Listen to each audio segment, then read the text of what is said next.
That's good. Nice work, TK. Equity futures down 1/10% on the S&P. I get paid by the syllable. 5 syllables, not bad. Nice.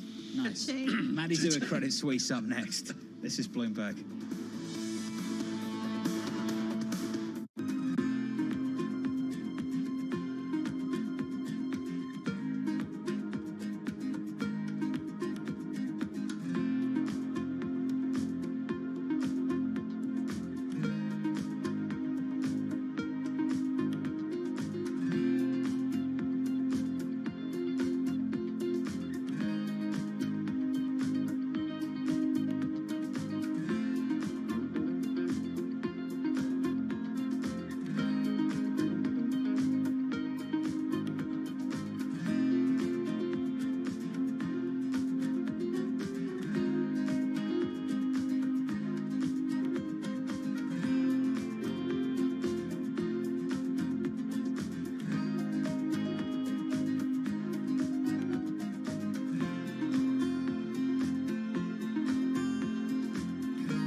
We had a long-standing presence here in Houston for the past, I would say, 20-some years, since the Compact merger.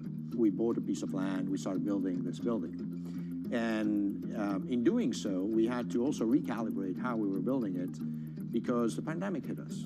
And we thought about recreating a work environment that is very, very different, that is catered for this new structural way of working, which we call edge to office, where people don't always come to the office to work, can work remotely from their homes, their edges, but have to come back to the office for specific reasons, such as team meetings, customer meetings, and in general, collaboration. With regards to the hybrid work model, do you see that as something that will persist longer term when the pandemic is long gone?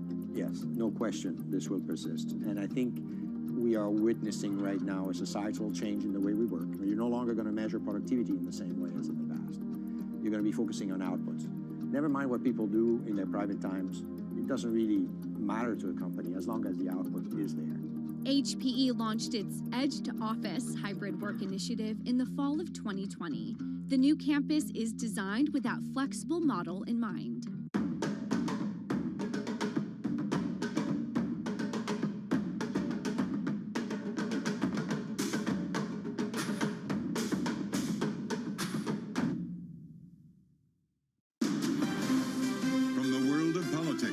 To the world of business.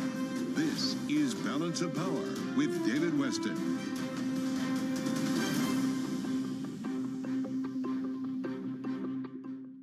No one covers the world like Bloomberg. The writings on the wall for the Bank of England. Just Stop Oil has spray painted the front door. Recession in Europe, UK, and possibly the US. Brazilians are out in full force celebrating the election victory of former President Lula da Silva. With unmatched reach and resources from more than 120 countries, the moment news breaks 24 hours a day. Bloomberg, your global business authority.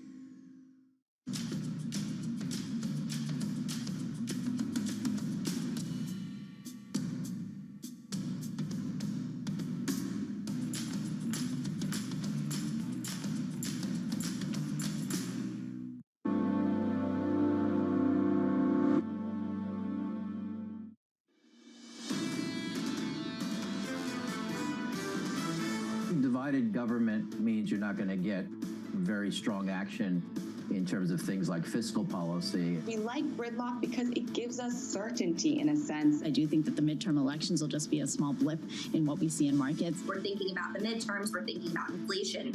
But in the background, you have quantitative tightening. Underlying growth and Chinese growth and European growth, these things have gotten worse. This is Bloomberg Surveillance with Tom Keene, Jonathan Farrow, and Lisa Abramowitz. The red wave that never was, live from the nation's capital for our audience worldwide. Good morning, good morning. This is Bloomberg Surveillance on TV and radio alongside Tom Keene and Lisa Abramowitz. I'm Jonathan Farrow. In many places, TK, still too close to call. Stunning. We just heard this from Henrietta Treyz, who I thought was lights out and opinionated, and that maybe this is the most interesting midterm election of the modern age. The fact that at 7 a.m. Eastern time, we still can't call the House, Tom. is quite something, isn't Not it? the Senate, the House. The Senate, we still can't call that either. But to see the House, and I'll talk about this with Anne-Marie Horton in detail, I'm looking to California there to get out front of it. But there's many uncontested elections. And there was one great chart, I'll give CNN credit, I can't remember who, of X number of races, John, where on a percentage basis, you go to three decimal points. We always knew the Senate would be tight, and I think we always knew at this time this morning we'd still be talking about a tight race in the Senate, maybe a handful. I think we've still got 4. Yeah, well, and this is expected. The one that was not was the House, and the fact that you saw such resilience in so many races for the Democrats has people wondering: is this because of Democratic policy, or is this still a referendum on Donald Trump? And I do ask this because the Donald Trump-backed candidates were not overwhelming winners the way that some people had expected. The messages are not clear. I've always said nuance doesn't play in politics, but nuance was what played in this particular election. Well, let's talk about the big loss for the president in this particular election. It was in Pennsylvania. Yeah. It was his former man. president. It was Oz, the former president, of course. It was his man. It was Oz, Tom. It wasn't McCormick. Could have been McCormick versus Fetterman. It wasn't. You had the nod from the former president for Oz, and Dr. Oz lost. So you've got that loss for the former president. We could talk about where he had wins. Where the governor of Florida just had a massive win, Tom, was just right across the state. Completely separate from every other discussion. Absolutely. So if you wake up thinking of winners today, thinking about the race for 2024, Governor DeSantis has got to be right up there this morning. He's got to be up there, and also he's got to be sitting, you know, I'm sure he's got a beautiful house with a beautiful room where he can look out on a beautiful ocean, and he can take every single phone call from every single Republican this morning. It's a different conversation than it was 24 hours ago. The conversation about the current president, Joe Biden, a different conversation for him as well this morning. Well, you brought that up in the doubt. last hour. You're dead on. I mean, what's the timing here? Seriously, folks, we've got inflation tomorrow, and that matters. But, John, what is the date calendar to get to Mr. Trump's November 15th? We don't know. I won't offer my opinion on this. I'll take Henrietta Trace of Veda Partners. Henrietta basically said that she still doesn't think that he's going to make a run for this. But if he does on November 15th, that's going to be the trigger for the current president to make a run himself for a second term. Her words, her view. I'm not going to speculate on this. What I am going to say is there's a lot of other candidates out there on both sides. And one of the things we learned yesterday is, and well, Greg Valliere will come on as well, are we going to have debates in 2 years less of 9, 8, 7 people on stage? I guess that's what we're going to have. We've been having that conversation, Bramo. I think we've been trying to work out that if you do get Donald Trump making a run for it, does anyone else compete against him? I think after the results in Florida last night, we can push that conversation to one side. If Joe Biden makes a run for a second term, does anyone run against him? I think we don't know the answer to any of that yet. But what happens, and to your great question to Henrietta Trace, what happens if Trump does run, then Biden will run, according to her? Well, what if Trump doesn't win the primaries? What if we really do see a Ron DeSantis win, and then Biden isn't contested? What do you get? But what did we learn about our geriatric politics last night? Grassley won in Iowa. Gentleman I admire immensely. Forget about the politics. The welder from Iowa barely won in Iowa. And you look at his age, you look at Trump's age, you look at Biden's age, and on and on. A very fragile Nancy Pelosi on CNN, I believe it was yesterday, after the horrific terror in her family. These people are older.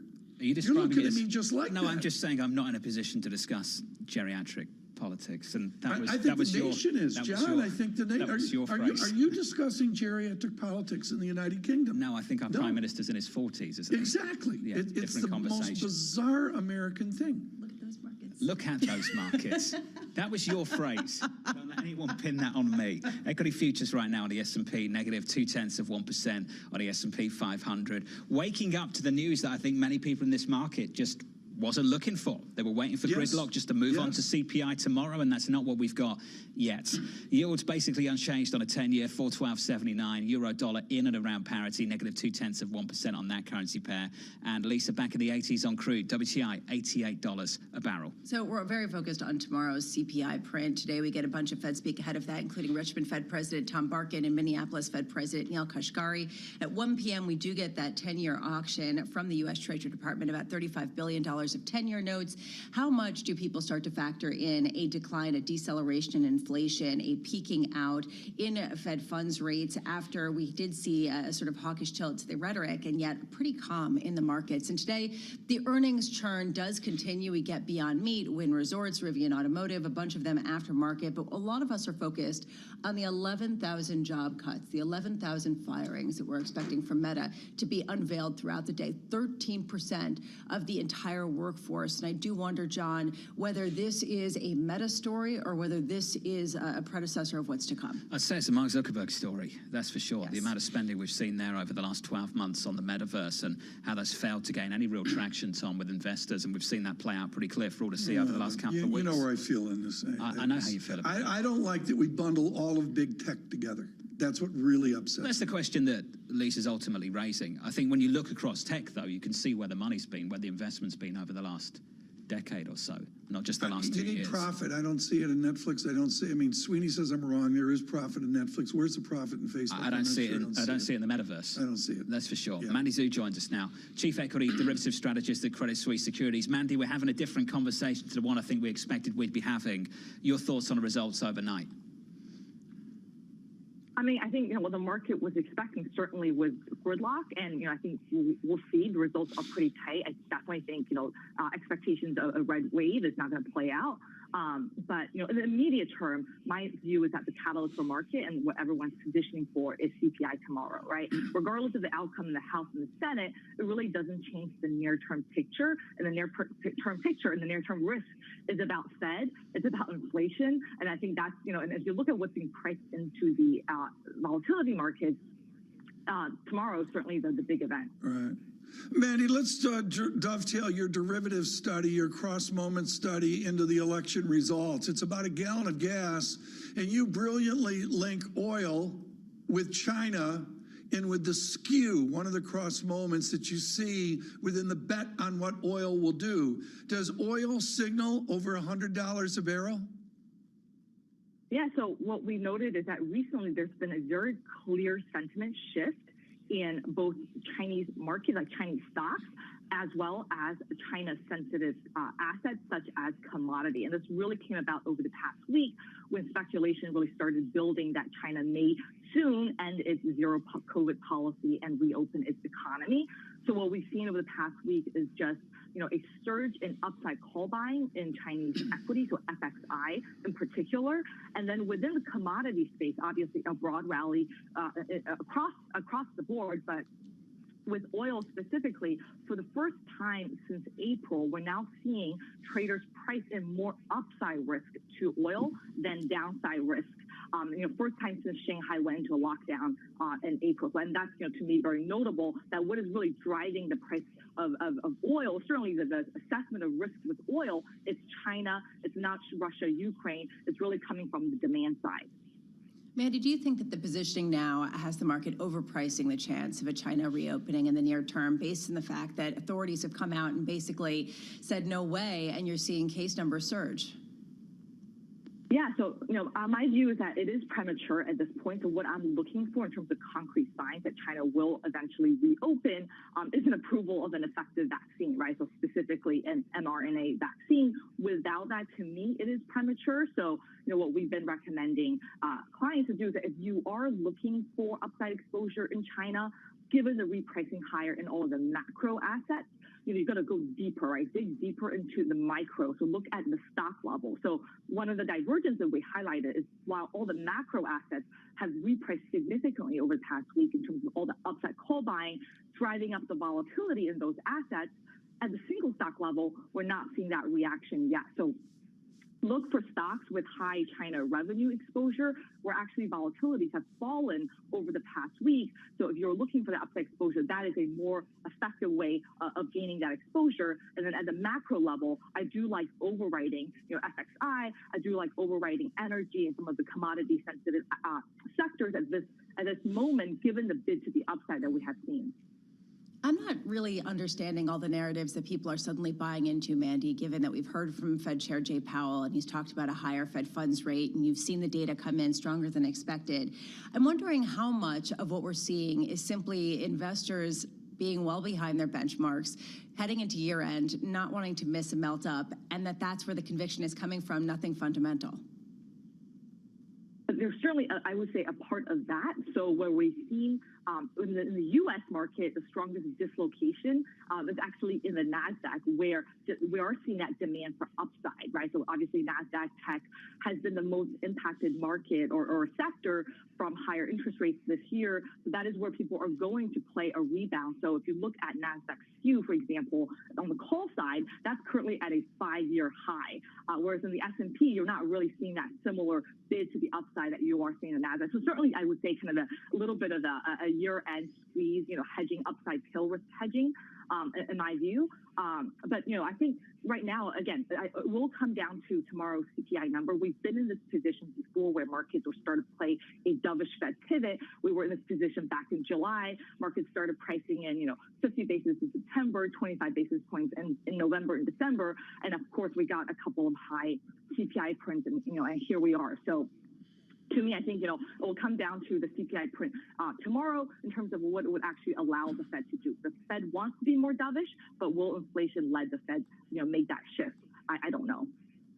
Mandy Zhu, as always, thank you, of Credit Suisse Securities. Mandy, thank you very much. Looking ahead to CPI tomorrow, the numbers look like this. And of course, as always, we'll be very focused on the front page of the newspaper and headline year-over-year inflation. On Wall Street, the focus on month-over-month core. So I can give you both the estimates right now. Month-over-month core still looking to come in at 0.5% in our survey at the moment. That's the median estimate. And if you take year-over-year headline, 7.9. So will we come inside 8%? I guess it's a low bar when you think about it that way, or rather a high bar, but you know what I mean.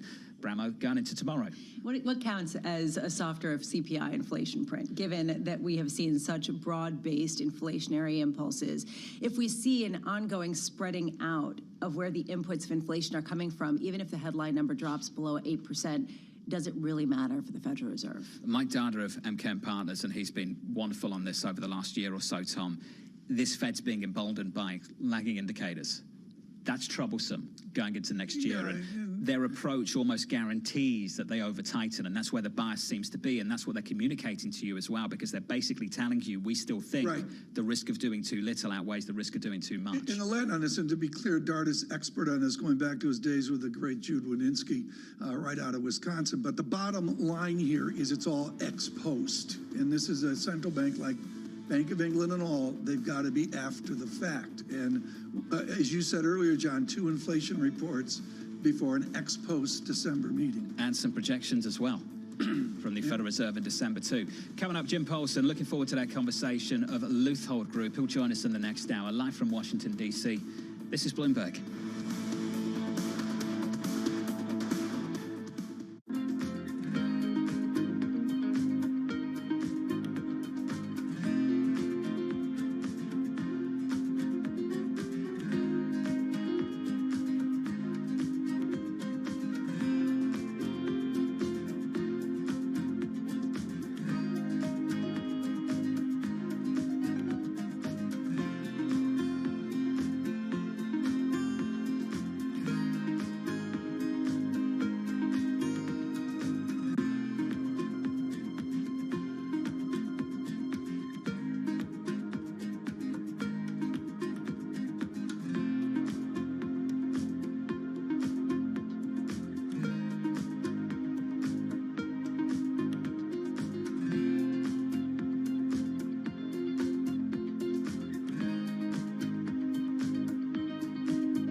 Nurturing also can come from men, and it's one of the qualities, I guess, that you found in your mentors that also pushed you up. Do we need even more nurturing post-pandemic? Is the way that we talk with employees going to change? I think talent becomes the single biggest differentiator of a successful entity versus an unsuccessful entity. So you've got to do everything possible to hire, train, retain, put your arms around talent. I mean, you've really got to focus on your talent. In the past, it's always been give them money, show them that they have an upward mobility and can make even more money, and that's the only reason people come to work. I think post-pandemic, We are seeing more and more people say, I have to worry about me as a person. I have to worry about my family. I want to worry about my well-being, my mental health. So we've got to start encompassing people as holistic humans as opposed to a tool of the trade, which means that we have to engage with them head, heart, and hands, not just head and hands. The heart has to be engaged. So we have to show more empathy, show that we care, that they're citizens of the community, they're members of the family, and all of those have to come into consideration as we help an executive or an employee be an employee and be a person of the community and the family. The stakes are higher.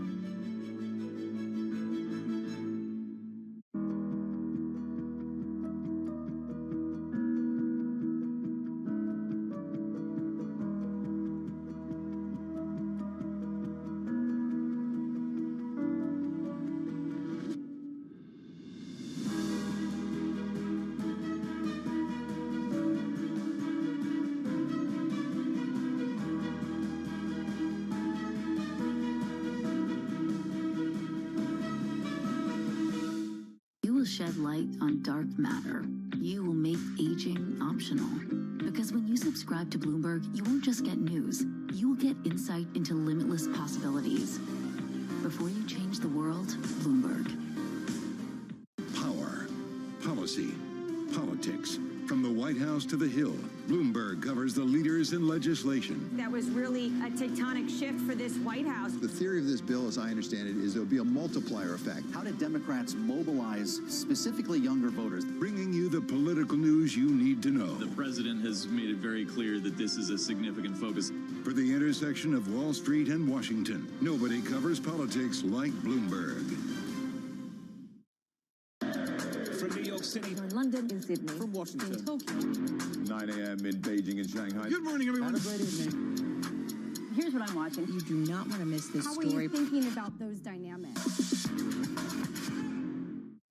Wall Street prepares for the latest read on inflation. This is a worldwide crisis. We haven't had inflation like this for 40 years. The score is inflation won Fed nothing today. Will inflation finally begin to slow? The economy is not responding. We could get to a terminal rate that's even closer to 6%. Instant reaction on Bloomberg surveillance. People are rethinking some of these inflationary inputs. I'm on the Brent $100 watch. And the bear market rally continue. Inflation in focus. Tomorrow on Bloomberg.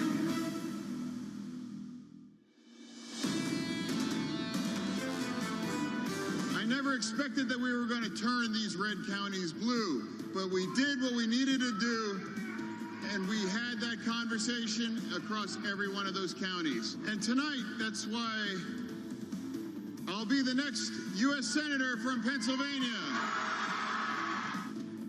What a hotly contested race that was. Senator-elect John Fetterman, Democrat from Pennsylvania. Live from Washington, D.C., the nation's capital. Your price action looks like this on the S&P. Negative 0.33% on the S&P 500. Just a little softer, lighter negative. TK still waiting for these results to roll in. Waiting for the results. We're following it as best we can in the Senate and surprisingly in the House as well. We'll bring you those numbers really here at 7:18 Washington and Wall Street time, a little early in the morning to get the counting going again. John, I would suspect, what do you think, 10 a.m.? We may get begin to see some more results. To Anne-Marie's point, maybe 4 more weeks in places like Georgia. Might have a run up there. Anne-Marie Horton joins us right now, and I'm going to go geometric on her. There is a thing, Anne-Marie, called a proportional map, which I love. It would be in the United Kingdom, London would be ginormous. In France, Paris would be ginormous. On our map, Texas is oversized, California, Florida, etc. The undecidedness of California on this post-election morning is stunning. The number of seats that seem to be close. What is the character of the politics of California? Inform us on that as we try to figure out what the House will do. Well, even when you look at the mayor of Los Angeles, right, you think that would go Democrat, but Mr. Caruso ran a very tough race Still for undecided. this. We have a lot that we need to know about California. And also, California, you need to remember, they are behind us in the time zone, right? Because so a lot of this also takes a long time to trickle through, especially if they're very close races. But two things that come to mind for California, really big national issues, but especially acute in California. Gasoline on average across the nation this morning is $3.80. California, north of $5. So what everyone in the nation was dealing with in June when Biden's approval rating went down because gasoline spiked, California is still dealing with $5 a gallon. That's one issue. The second, of course, in some of these big cities is crime, homelessness, and they feel like the Democrats haven't been able to get under control. I mean, within those major issues, and I was surprised how immigration was there equal to the inflation debate, particularly in the Republican exit polls. To pick one of those issues, inflation, and we just talked to Mandy Zhu of Credit Suisse about this, is a gallon of gas still the front-running topic into 2023? In a place like California, it is. Also, they heavily tax it, right? Maybe these constituents are saying no more. This transition, places in California, you see people lined up with their Teslas and only being able to charge on a Tesla machine, but these are the very elite places that have the money for this kind of transition. I think energy will be a huge conversation going into 2024 because we're also still dealing with a war in Ukraine. And right now, what we're waiting on is what happens to these Russian barrels come December. What happens when China opens up? The China lockdown story has really saved the Democrats this year. China is not using the amount of energy they normally would use because they continuously lock down cities north of 5-8 millions of people. This is actually speaking to the question that we've been asking continually, which is, if China reopens, is that a good thing or a bad thing for the economy? From the sources that you speak with, is the predominant feeling in Washington that it's a bad thing because of what it does to gasoline? It's a bad thing on the energy space, but also China is a growth engine for the entire global economy. So maybe if there's recessionary fears, China opening up could help. But in terms of energy, I mean, they've been hoarding energy and they're not even open. Yeah, well, and this has been a huge concern. We've talked about Florida, we've talked about California. New York, a really interesting race. Kathy Hochul did get elected, the first elected governor who is a woman in New York, but it was one of the narrowest margins going back decades. And you saw some Republican wins, certainly in some more local races. Is there some takeaway as to the why here? I think there's going to be a huge postmortem, and that's how the New York Times wrote it up this morning, a huge postmortem on Hochul. Why was it so close in the end? Why wasn't she out campaigning more in front of the cameras weeks ago and had to wait really to be pushed by Zeldin? The story for New York is crime. Another big, really interesting race, which I don't believe it was called yet in the House, but does look like it's going to go for the Republican, is the 17th district. Hudson Valley Maloney likely is going to lose his seats. These are big flips, Republicans, because this is deep blue New York. If I had a ratio of media attention to performance, the one that would be shining brightly right now, Kari Lake in Arizona, how much media attention did that race get? And that individual specifically? A ton of media attention. Not looking good there. No, right, again, we need to note the votes are not in yet, right? There's a lot of mail-in ballots that need to be voted. There's rural votes that usually lean Republican, and a lot of, like in Nevada and Arizona, that we are still waiting for. But right now, you're right, she's trailing. And what is she doing immediately as she's trailing? She's trying to say that there was some nefarious actions going on for this election. And also, if she's losing, that means the former president is losing because he backed her big time. That was a Trump-endorsed candidate, Tom, and for a lot of people felt like it was nailed on if she'd won that race, that she'd be a future VP of a Republican candidate. This future VP thing is not a small item. And, I understand it starts for 2024, but the jumble of this morning makes that incredibly cloudy because I don't even think we can get to a future presidential candidate. Is there a message within all of these races that the moderates actually won in some capacity? That if you look across the different locales, that more moderate candidates were the ones who really surged to the forefront, with some exceptions, and the more extremist ones weren't able to put up the performances. I take it on a type 2 basis that the extremists were pushed aside. Seems to be where I am. Can I ask a dumb question? Is 1600 Pennsylvania ecstatic this morning? Well, for Biden, this is the best outcome for a president in terms of a midterm election since Bush after 9/11. And that speaks volumes, because that speaks volumes for him. I mean, look at 1994 with Clinton. That flipped. The Obama years, it was the Tea Party sweep. The Trump years, a lot of women came out. They didn't like the divisive language. And yet this president, which they were very concerned with, even him acknowledging this week that it's going to be very difficult in the House. Obviously, there were still concerns about the Senate.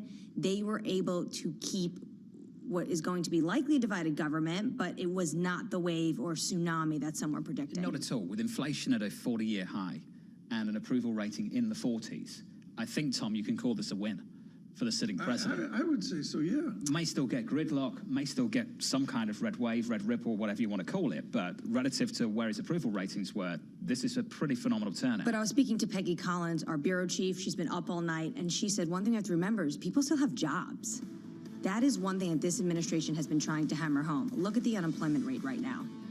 AMH, great to have you with us in the studio. She's going to stick with us through the morning. Anne-Marie Hordern there in Washington. Eric Nelson's coming up from Wells Fargo. Looking forward to that from Washington, D.C. This is Bloomberg.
The deal was the brainchild of Apollo CEO Mark Rowan. In January, Apollo closed its $11 billion all-stock merger with Athene Holding. It had already owned 35% of the insurer.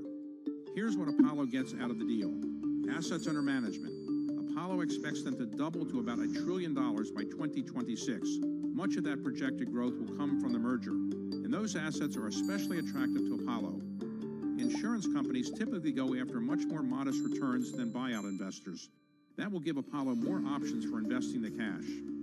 Athene is a steady provider of fee income. It has grown into one of the nation's biggest holders of fixed annuities, those retirement savings products favored by risk-averse customers. The merger will also allow Apollo to simplify its governance. It gave up its dual-class share structure and adopted a one-share, one-vote plan. The hope is that will eventually lead to Apollo's inclusion in the S&P 500.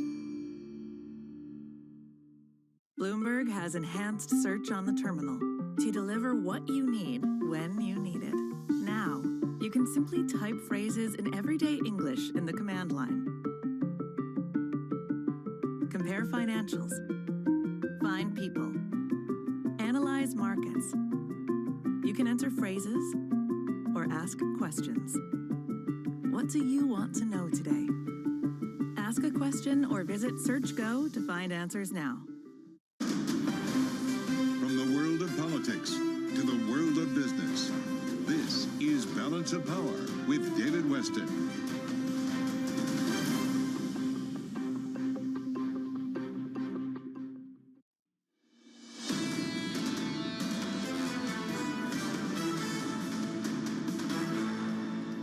2 hours away from the opening bell, 25 hours away from a CPI report in America. From Washington, D.C., equities down by 1/3 of 1%. On the S&P, on the Nasdaq 100, down 1/3 of 1%. Also on the S&P, 3-day winning streak into Wednesday, Monday, Tuesday gains. Can we get some gains as well this morning? We had some gains on Friday too, off the back of the payrolls report. In the bond market, 2s, 10s and 30s. 2s still hanging out in and around some multi-year highs. South of 470, 466. 56, up about a basis point. Highs of the year, Tom, came on Friday, shortly after the payrolls report, pushing 480. Haven't seen those levels since 2007. How does the investment debate, and dovetail it right into these political results, shift with a 5% two-year yield? Let's say 5.02%. That's a huge deal from here. All of this depends on if it persists. Yeah. Do we have to recalibrate to some kind of new normal? Some people might call it the old normal, of Fed funds in and around 4 to 5% for the foreseeable future. For Jim Jordan of Ohio, Western Ohio, rural somewhat, and some urban aspect there. Maybe he'll take out McCarthy to run the Republican Party in the House. His constituents get a CD return that they haven't had in generations. Maybe the market churns or the market solves it. I've got my theme of zombie companies till 2023. But what does a 5% two-year mean for Republican and Democrat? Well, fantastic if you've got the savings, whether you're Republican or Democrat, if you've got the savings. But this isn't controversial to say. Thank you. Thank you. This is not controversial to say. That number, we haven't seen the economic consequences of that number yet. Maybe we're starting to see that, but we haven't fully realized 502, it. you'll see some consequences. So you can say that we've priced in the rate hiking cycle, and Lisa, you've made that point. We're pricing in maybe 5% Fed funds, maybe something north of that. We can have that conversation. Can you make the argument, Tom, that we've fully realized the economic consequences of that rate hiking cycle? I don't think so. Not even close. Not even close. And again, 2 inflation reports will give us some information. Sure. And think about how quickly things have moved as well, Bramo. Yeah, what is it, 8 months and about 300 basis points plus the tightening? What did you say? That we started about 12 months ago, the two-year yield at 40 basis points? 40 basis points. And now we're well pushing north of 4%. 5%. Yeah, pushing 5%. And Marie was just saying the reason why people perhaps weren't as concerned about the economy in this election was because they still have jobs. Taking a look at some of the specific names, we talked about whether people will continue to have jobs at Meta because they are cutting about 11,000 jobs today. That is when we're hearing, that is what the company has confirmed, about 13% of the workforce. Those shares lower by almost 50%, actually more than 70% year to date, up about 4.4% right now. How much is this a specific story to Meta? We've been talking about it all morning. How much is there broader implications? And I'm going to get there with Disney in 1 second. Tesla shares are interesting to me because we did hear Elon Musk selling another $4 billion of shares. That stock is up about 1.4% in pre-market trading, in part because people think maybe we've seen the worst of it in terms of how much he has to sell and that perhaps that overhang isn't there anymore. And Disney, I want to sit on this.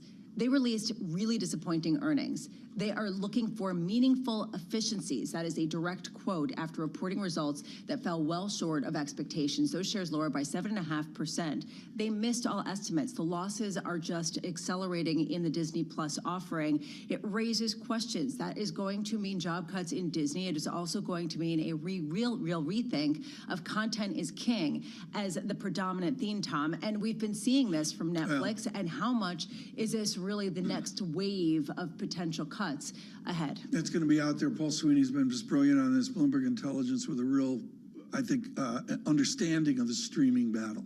And the answer is, where's the profits? Where's the beef? And if you don't get those profits, again, is this, and John, to your point earlier, is this just the past 2 years of excess, or is it 10 years of excess? The years of excess built up post-pandemic of the content that people consumed at home versus something bigger about free money and how much people can really play with it. Just think about how much they've changed industries with that content model in the movie business over the last couple of years. Throw in serious money at content, and the whole business is just totally recalibrated around it.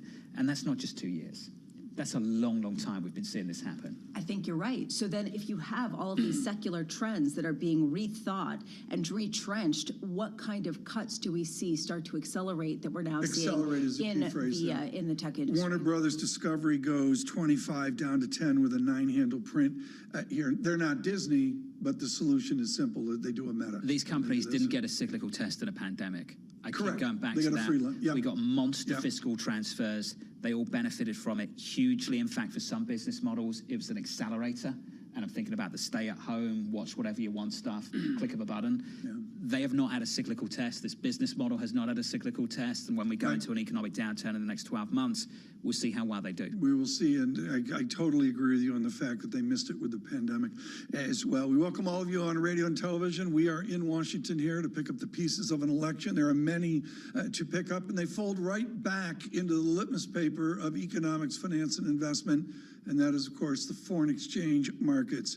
Eric Nelson joins us now from Wells Fargo, their currency strategist. Eric, I thought your note was wonderful, engaging the economic undecidedness out to 2023. We've got a dose of that in Washington politically this morning. What is the key indeterminate for dollar strength or dollar weakness? What is the key mystery into 2023?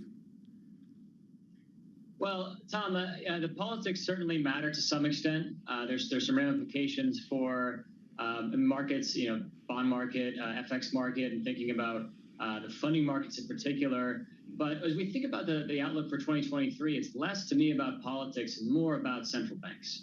Central banks are really still in the driver's seat here. We're very focused on the Fed here, everyone waiting for that Fed pivot. The problem for me, and thinking about the dollar outlook into next year, markets have not adjusted to this new Fed. They're still thinking about the Fed in the 2018, 2019 context. When will they pivot? And the Fed is out there telling you time and time again, we do not want financial conditions to ease. And there's many axioms out there I've found. You never want to fight the Fed. And the Fed wants tighter financial conditions. They want a stronger dollar. They want lower asset values. And that's going to continue to be the trend, in our view, heading into next year. I don't want you to be an equity strategist, but why not? Will the Fed pivot tomorrow, and should I get out of cash? Well, you and John and Lisa were having a great discussion earlier about the risk-free rate, in particular the real risk-free rate. We're looking at 1.5%, maybe even 2%, depending on where you look on the curve at real rates. It's a very enticing opportunity there relative to where we've been the past few years. And certainly we're seeing that reflected in relative performance and absolute performance of assets. I'd say I'm very concerned about year end, particularly from a funding perspective, thinking about the moves we've seen in the market this year. And that could be what really drives, in the short term here, a reversal of some of this dollar weakness that we've seen. What are you saying in particular, Eric? Are you basically saying that a shortage of dollars in developing markets are going to really cause a surge in the dollar? Are you talking about just in general around the world that you're seeing mismatches with QT starting to accelerate? Yeah, Lisa, what's so different about this cycle relative to 2018, 2019, you have central banks across the globe both tightening policy via short-term rates and via balance sheet reduction. So liquidity is continuing to be sucked out via two really key forums here. The Fed still has QT on autopilot. And while we've seen some central banks pivot on short-term rates, the ECB, the Bank of England are continuing to press ahead with, in the case of the Bank of England, outright asset sales. So there's not enough attention, in my view, on some of the flows here. And Tom, I know that the word flows is one you'd like to talk about quite a bit. The reduction in liquidity is so substantial here. We're just, I think, in the early innings of seeing the implications. And that's a really important factor, I think, for dollar strength here heading into the new year. Just to give a real sense of the significance of how much you see some sort of strengthening, people have been talking about the potential for a financial markets accident. Some people pointing to the dollar as a potential source of that. Do you see this being so extreme so as to really disrupt functioning in a more significant way? Well, yeah, it certainly depends on, Lisa, on the extent of inflation we continue to see over the next, I think the next 2 to 3 months are certainly crucial. The Fed, if they see another 0.5 or 0.6 on core CPI tomorrow, they're going to continue to press ahead, push that terminal rate market pricing higher. QT is going to continue at a steady pace.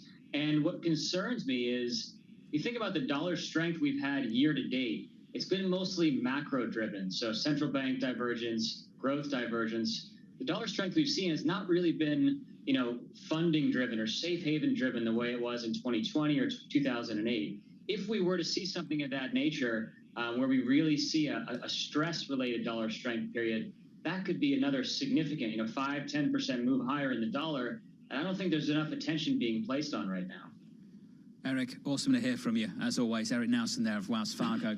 If you're interested in how the Fed's going to respond to the CPI print tomorrow, take a look at Fed Speak. Tomorrow, I can tell you, Waller, Harker, Logan, Daly, Mester, George Who's all not speak speaking? tomorrow. So you're going to find out pretty quickly, Tom, what they think of that CPI print. What do they say after that press? I mean, let's be honest. The press conference shocked me. I think it shocked a lot of other people. We went from cumulative for a cup of coffee to whatever was witnessed with Powell, and then these poor souls have to follow on. Lacey, your thoughts? I mean, the market's doing exactly what they wanted to do, which is to take their message in stride and be calm about it. Although they probably would like to see even a little bit more tightening and actually an even more of a sell-off and not the rally that we've seen over the past couple of days. So why would they come out with anything other than a hawkish message? Why would they come out with anything other than reaffirming this belief that perhaps rates can go even higher than people expect? John, Bloomberg Financial Conditions Index, it's moved more accommodative through -1 standard deviation. That is a fact they all know. The Fed speak always comes down to emphasis. You can say on the one hand this, on the other hand this. It always comes down to emphasis. Will the emphasis of the Fed speak be on the cumulative tightening they've already delivered, or will it be on what the Fed chair talked about in the news conference, which is ultimately the terminal rate needs to go higher? Or will it be wherever the market is and then trying to jawbone it into another place? Which essentially is what has been the job of the last 12 months. Futures negative from DC. This is Bloomberg. Keeping you up to date with news from around the world with the first word, I'm Lisa Mateo. There was no red wave for Republicans in the midterm elections. The GOP had hoped to capitalize on President Biden's low approval ratings and swamp the Democrats in Congress. Republicans appear likely to have the House, but with a very narrow majority. And the Senate, still up for grabs. Democrats scored a big win in Pennsylvania, where John Fetterman was elected to the U.S. Senate over Republican TV celebrity Mehmet Oz. In one of the more highly contested races, J.D. Vance turned back Democrat Tim Ryan to keep an Ohio Senate seat Republican. The Georgia Senate race was too close to call. Democrat incumbent Raphael Warnock and Republican Herschel Walker may be headed toward a runoff that could decide the fate of the Senate. In Israel, Benjamin Netanyahu was officially confirmed as the winner in the national elections. That puts a former prime minister on track to form a right-wing coalition government that could complicate foreign relations. Israel's president is expected to ask Netanyahu to form a government in the next 4 weeks. And cryptocurrencies extended declines as doubts grow over Binance's possible takeover of rival exchange FTX, which suffered a liquidity crunch. Bitcoin fell as much as 5.4% on Wednesday after a near 10% drop a day earlier. Ether, Polkadot, Avalanche, Solana, and Dogecoin also slumped. Global news 24 hours a day on air and on Bloomberg Quick Take, powered by more than 2,700 journalists and analysts in more than 120 countries. I'm Lisa Mateo. This is Bloomberg.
Nutrigenomics and precision nutrition is one of those rare scientific fields that overlaps with the Instagram-friendly wellness industry.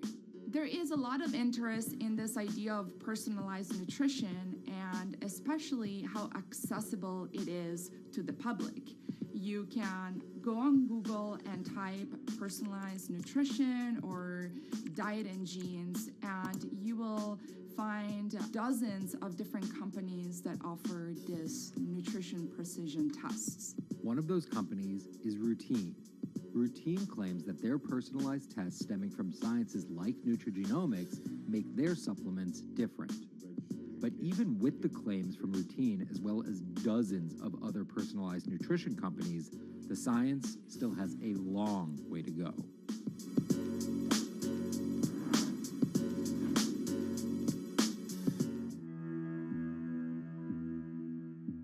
A lot's happening on Wall Street. I think Jay Powell said things that were indefensible.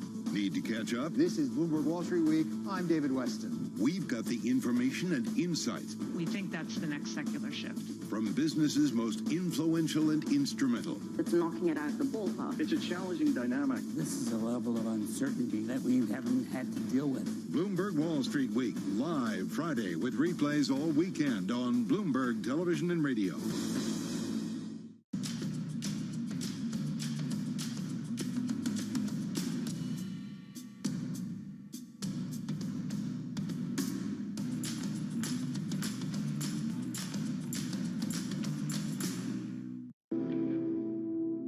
Material samples brought back from objects in space can shed light on billions of years of our solar system's history, including details about the origin of life here on Earth.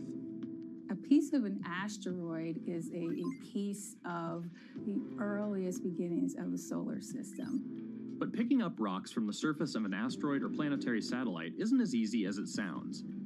It requires voyages of millions of miles to bodies that have never been seen up close. Probes need to land on surfaces with weak gravitational pulls, where the surface terrain is completely unknown, gather samples, and then make the long trip back. And while behemoths like NASA and SpaceX grab headlines, it's a relatively young space agency. The Japan Aerospace Exploration Agency, better known as JAXA, that is taking the giant leap necessary to bring the mysteries of space back down to Earth.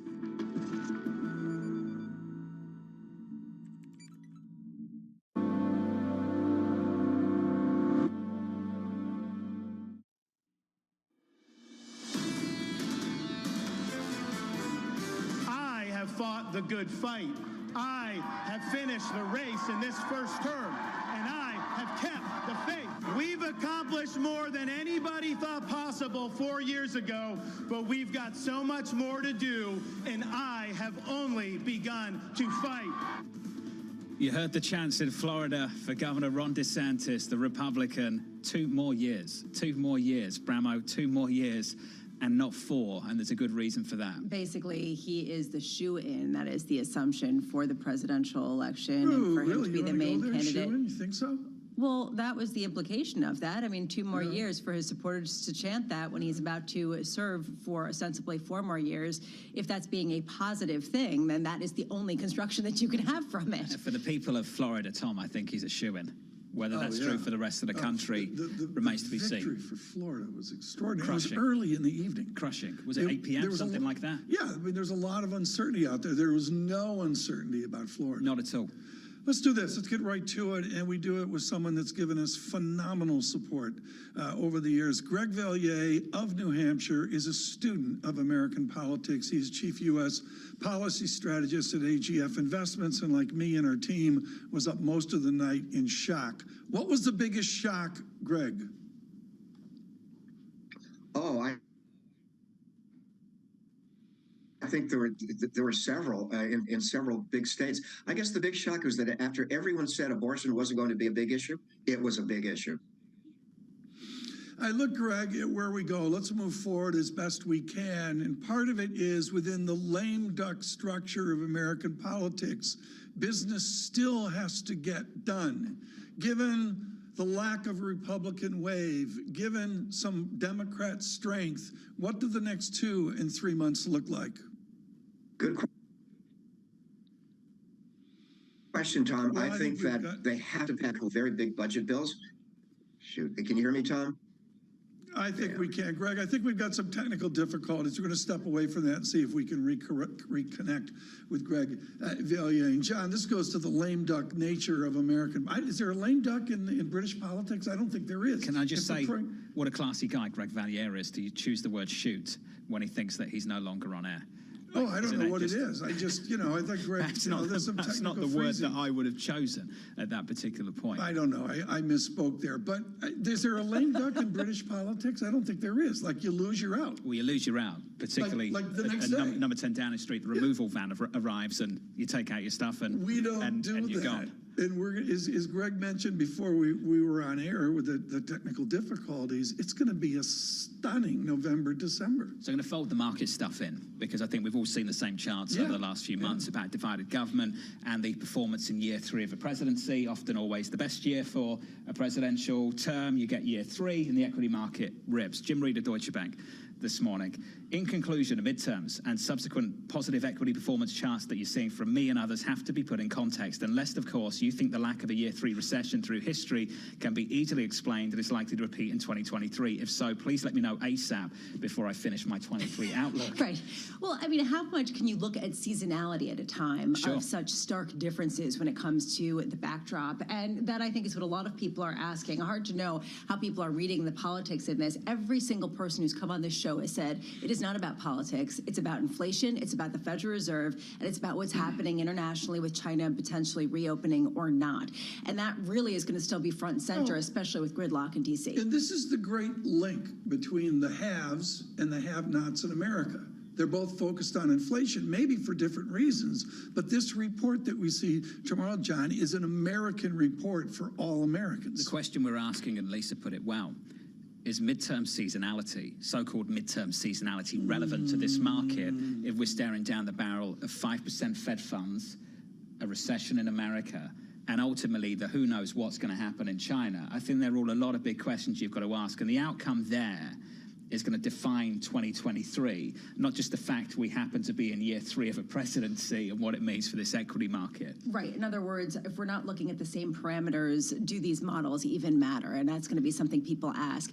I will just point out, and you guys are going to groan, but the debt ceiling debate. How do we deal with that, given the gridlock? If we are dealing with people who are concerned about inflation and want to seem strong on that, do you get more of that kind of noise kind of coming into the picture in a negative way? I'm not going to groan. I just think we're all sick of doing this. We're totally sick of it. It's obnoxious to talk about, but at the same time, people are already starting to talk about it. There have been a number of opinion pieces from economists talking about how this is going to be another issue. We just recycle the same notes from the last time, don't we? On the south side. This is you think very, this is different? very different. It's, the whole economic mix and the market mix as well, I think, is very original. There was one thing buried in the AP's wonderful work on exit polls of the divide between Democrats and Republicans over a simple question. Do you feel confident you could get a job now or the next job or whatever? And Republicans have, as you mentioned, a recession. They have a stagflation, stagnation, recession feel out there that is not felt by Democratic elites. I mean, there's a real divide on that matter. I want to get a quick question to Greg Valliere, who I understand has jumped on the phone for us. So good. Thank you, Greg, for doing that of AGF Investments. Greg, we're talking about this debt ceiling debate. Tom's asking a question as to whether it's different this time, if we have this conversation in the next 12 months again. Greg, is it different this time? It's different, John, for one major reason, and that is Ukraine. Biden wants to spend a lot more on Ukraine. A lot of Republicans don't. And if he doesn't get it before early January when the new Congress comes, it'll be a lot tougher to get later in the year. Greg, what will the president do here? There's got to be jubilation at the White House, but still he has a next 2-year decision to make. What's the Valliere call? I think that an awful lot of Democrats won last night despite Biden, not because of Biden, and they ran away from him. So I continue to think that during the holidays, there'll be a tremendous speculation on Biden not running again, announcing that he will not run again. I think the odds still favor that. Tell us about the Republican side. I mean, the DeSantis shock, as John mentioned, was something in Florida. Do you anoint him, or will there be a path there for the GOP, a debate, I should say? Tom, I don't think Trump understands how upset Republicans are right now at him, using that stupid nickname for DeSantis, but stepping on their message. In the last 48 hours of this campaign, it wasn't about their message. It was all about Trump, and a lot of Republicans resented it. Greg Valliere of AGF Investments. Greg, thank you, sir, and sorry about the technical connection a little bit earlier in the interview. That's the second guest in the last hour. So that's Greg Valliere of AGF. That's Henrietta Trays of Vader Partners, who have both said they don't think President Biden makes a second run at it. Yeah, and it's in the zeitgeist. I'm watching the publications come out here at 7:55 Washington. It's early for Washington. Washington doesn't move until 8:30. But we're seeing a stream of legitimate experts, John, just trying to frame out how we get to the end of the year. And part of that is front and center, this presidential uncertainty, which we knew was going to happen. More of a caveat from Henrietta, I would say, Lisa, because she basically puts it down to what happens on November 15th, whether the former President Donald Trump puts his hand up and says, I'm ready to go. Well, we just heard from Greg Valliere. Perhaps he will say that, and the rest of the party will say, really? Are you really going to do that? That's the conversation happening this morning already. Jim Paulson, the chief investment strategist of the Luthold Group, is going to join us very shortly from Washington, D.C. This is Bloomberg.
Successful company, but you might not want to run it for the next 10, 15, 20 years, or do you? And if you didn't, would you want to go into government? If the president called you to serve our country, would you go into government, or would you start another company?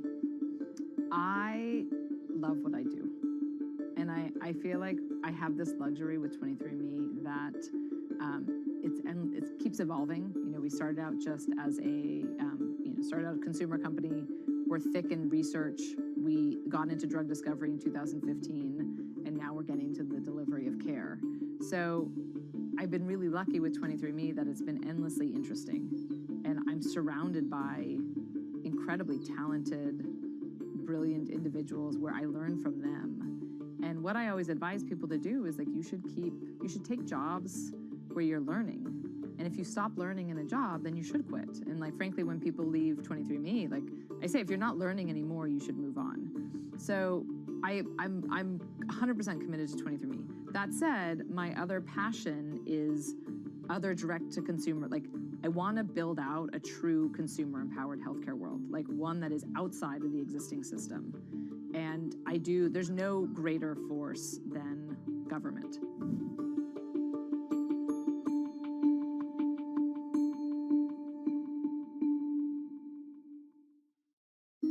Bloomberg is live at COP27 in Sharm el-Sheikh, Egypt. Bloomberg Television and Radio brings you continuing coverage as world leaders, business insiders, and decision makers gather to take action toward achieving the world's collective climate goals. What are your top 3 priorities? There is an ability always to find the new and innovative ways to meet the challenge and at the same time take into consideration the pressures that exist. Special coverage continues only on Bloomberg, your global business authority. You will shed light on dark matter. You will make aging optional. Because when you subscribe to Bloomberg, you won't just get news. You will get insight into limitless possibilities. Before you change the world, Bloomberg. Why do the biggest names in business choose Bloomberg? That is a great question. It's a great question. Great question. Great question. Best question I get all night. Bloomberg, top experts, great questions. No one covers the world like Bloomberg. The writings on the wall for the Bank of England. Just Stop Oil has spray painted the front door. Recession in Europe, UK, and possibly the US. Brazilians are out in full force celebrating the election victory of former President Lula da Silva. With unmatched reach and resources from more than 120 countries, the moment news breaks 24 hours a day. Bloomberg, your global business authority.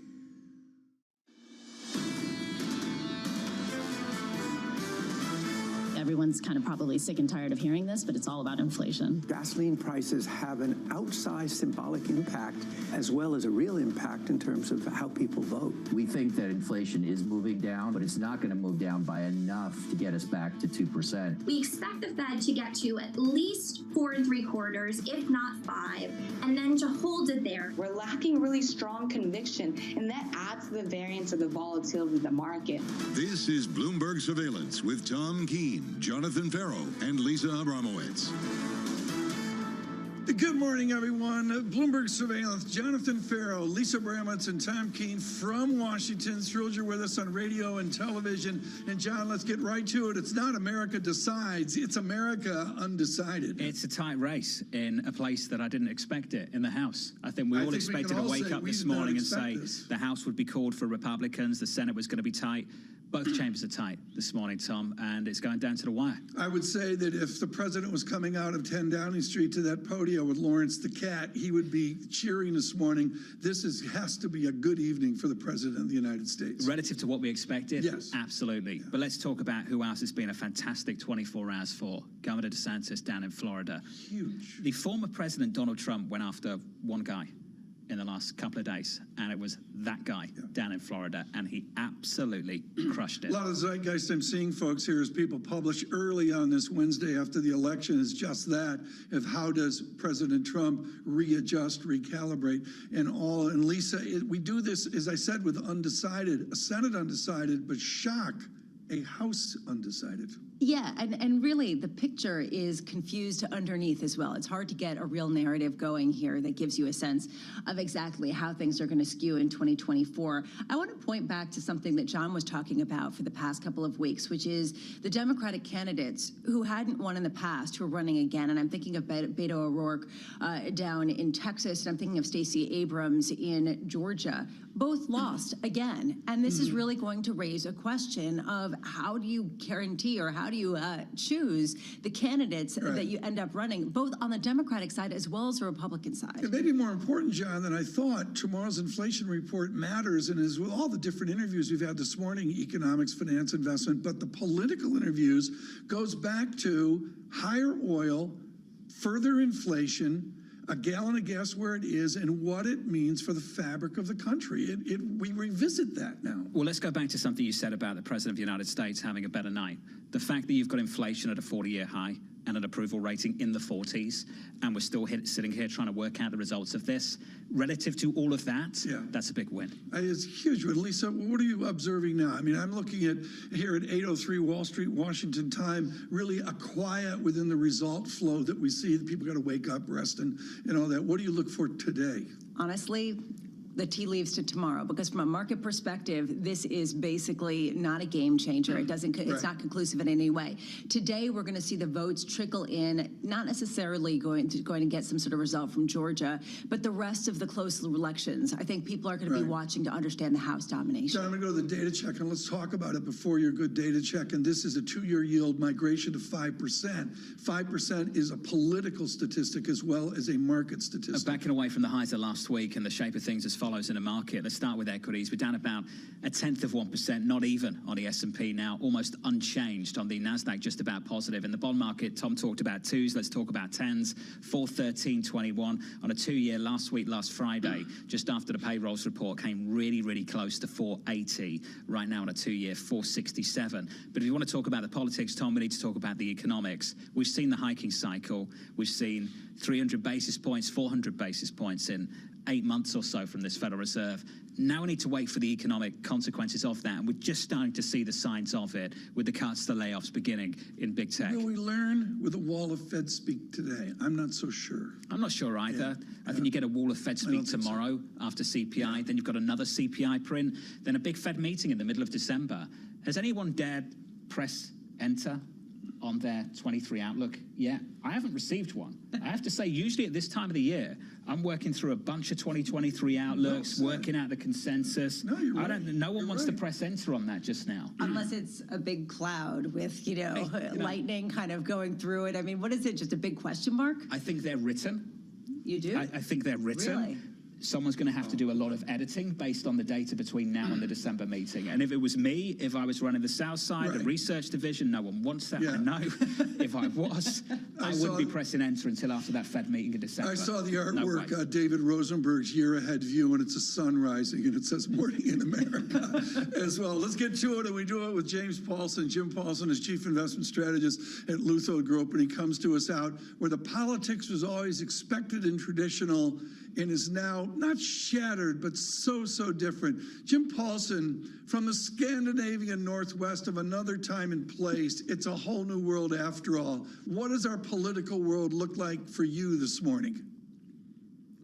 Well, Tom, I guess I'd say that after going through all this and all the expectations and wondering what it's going to come out, it seems like we might end up essentially where we were before the elections, where we have, if we even have a mild gridlock as a result of the Republicans gaining the House, it's not going to be a big majority, and it seems to me that we're going to kind of be back in the same place we were in the last 2 years. I don't know if a lot's changed. It certainly has a lot of political ramifications, how the Republicans couldn't have done better in an environment of nasty economic anxieties, and a president with a very low approval rating says something about a problem on that side of the party, I think, a little bit. But as far as the economic and as far as the market ramifications, I don't know if it really changed much. As long as there's gridlock, I think the market's going to be okay with it. Well, Jim, let's build on that. Lisa asked the question just moments ago. How relevant is midterm seasonality, given we're thinking 2023 might be a recession year? Well, historically, you look at the midterms, the market generally does better after that. I just don't think that this time that's going to carry much weight one way or the other, Jonathan. I don't know. I think there's just too many other important issues that probably are going to play the wag the dog here, if you will, as we look into 2023.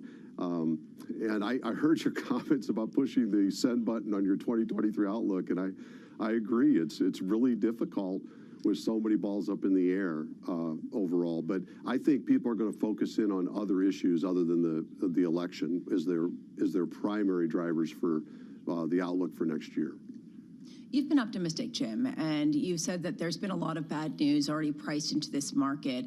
A lot of people would agree with you, and others would push back and say 5% Fed funds rate. Are we really accounting for the potential damage to the economy from that? How do you counter that argument?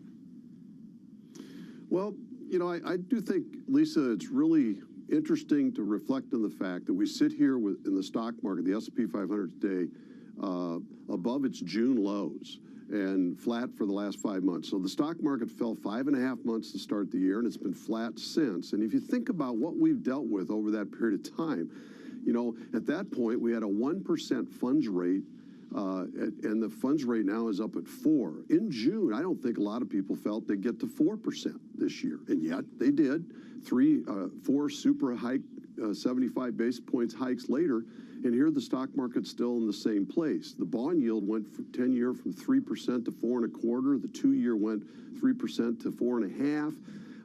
Over that period of time, we had a lot of nasty inflation reports that scared us all to death. We had a constant scaremonger from the Fed cabal on a regular basis. And then we had the corporate community come forward and reinforce the idea that we're going to head for an imminent recession. And here we are.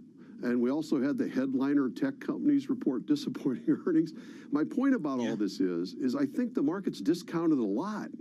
And what is going to come that's any worse than what they've already gone through? I think this market is showing that it's discounted most of what expecting. And what you ought to think as an investor now is there are some favorable things that can happen here.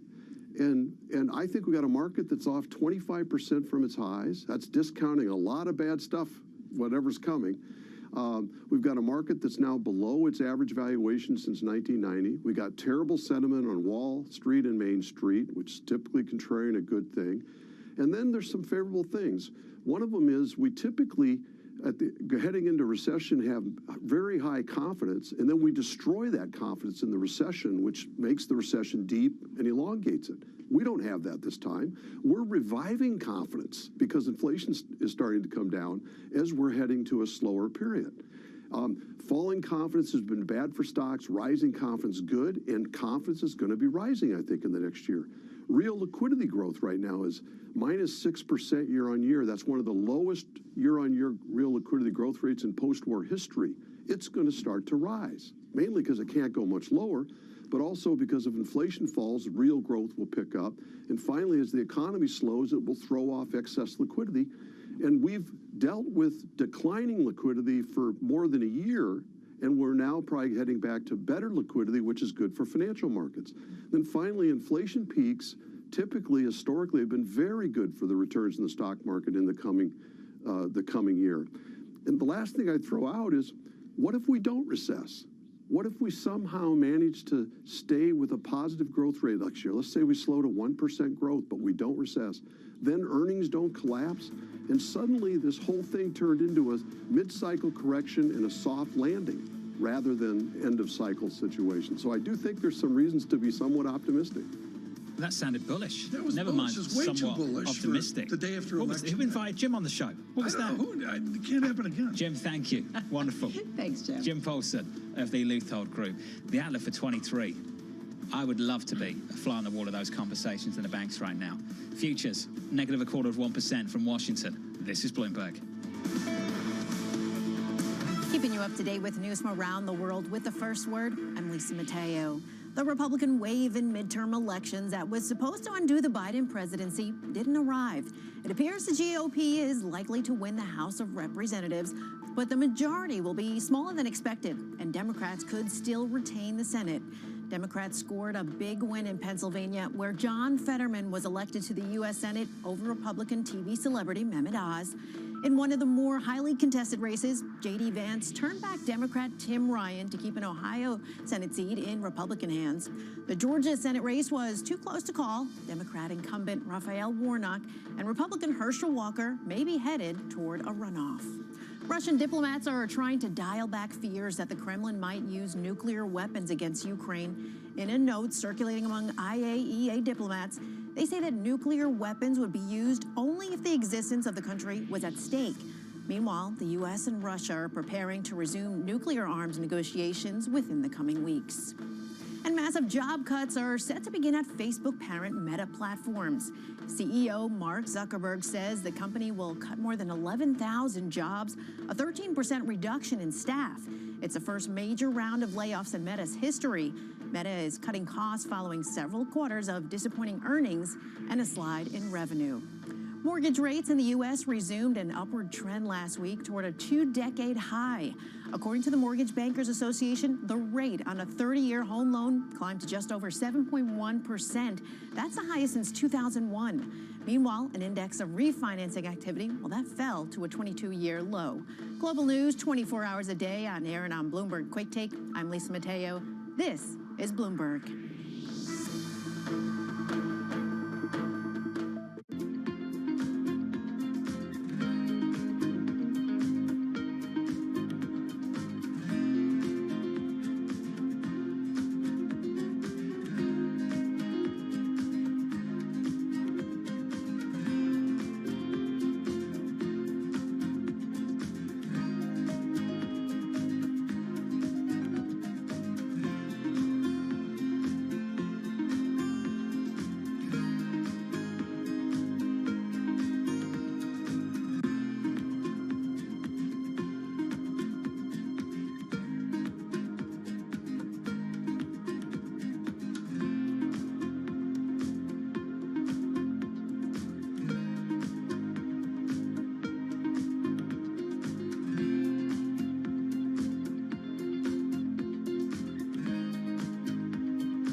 When the price of anything goes up, the consequences reach far beyond what you'd expect.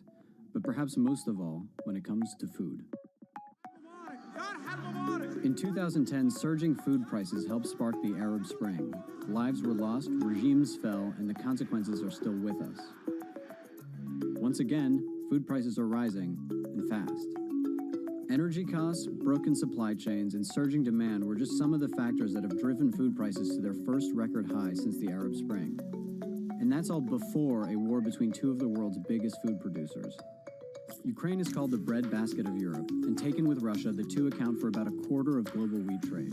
They produce more than half of the world's sunflower seeds and oil, nearly 20% of the barley. Now throw in rising energy prices, and processing, transporting, even refrigerating food gets more expensive. Plus, fertilizer production is extremely energy intensive. Less fertilizer means lower crop yield, and prices rise even more. The pandemic revealed how complicated and fragile global trade systems are. Global agriculture, perhaps even more so. Unlike metals, for example, food goes bad. And crops take months to grow and are vulnerable to unpredictabilities like the weather. Rising food prices will be felt everywhere, but the poorest countries in the world will be hit the hardest. And as all these factors compound, the real fear is that record high will lead to record high, and ultimately to a global food crisis with vast consequence.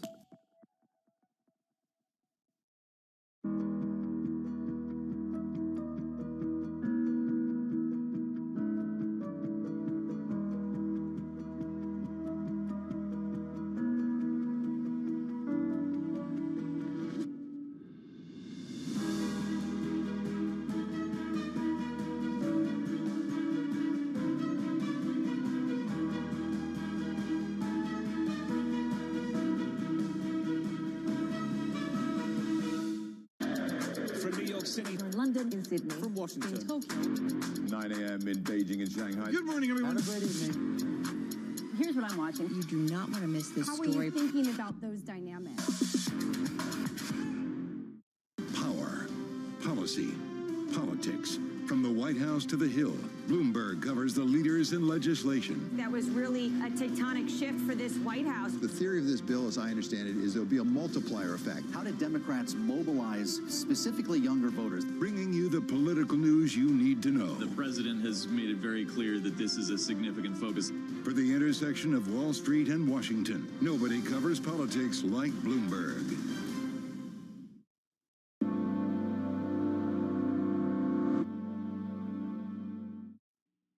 Wall Street prepares for the latest read on inflation. This is a worldwide crisis. We haven't had inflation like this for 40 years. The score is inflation one fed nothing today. Will inflation finally begin to slow? The economy is not responding. We could get to a terminal rate that's even closer to 6%. Instant reaction on Bloomberg surveillance. People are rethinking some of these inflationary inputs. I'm on the Brent $100 watch. Can the bear market rally continue? Inflation in focus. Tomorrow on Bloomberg.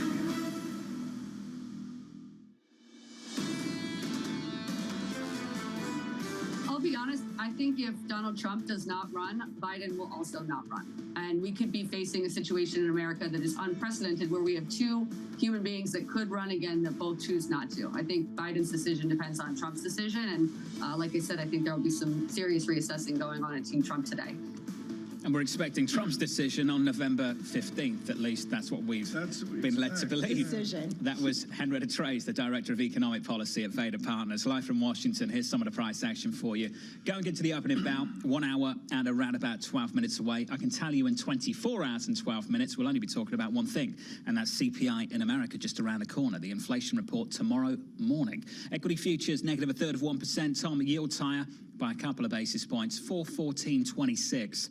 on a 10-year. 8:18 Wall Street time and Washington time. I would suggest in an hour, maybe an hour and a half, we'll start to get more results on this historic election. To frame that out for us this morning, Amory Horton continues with us. Our Bloomberg DeSantis correspondent is, well, we've decided we're going down there to meet with the governor. We're going to do the surveillance treatment, the boom of Miami, all the Northerners moving down to Florida and that. As long as it's Miami, we're staying at the Carolina Miami Wellness Resort. Can you see me at a wellness resort? How is the level of wellness of Governor DeSantis this morning? There's no meter that can measure it. He's the winner. of this entire election because of the margin that he really won. It's nearly 20 points. He carried Miami-Dade. This is a county that is really a Democratic stronghold. So it was very obvious that he had a very good night. The chance for 2 more years. He's supposed to have 4. His constituents want him to run for president. And already there's a duel between him and the former president. What is the action of the governor to separate himself from the former president? I mean, he already did. So 4 years ago, the former president really helped elevate him, right? And helped in his reelection bid.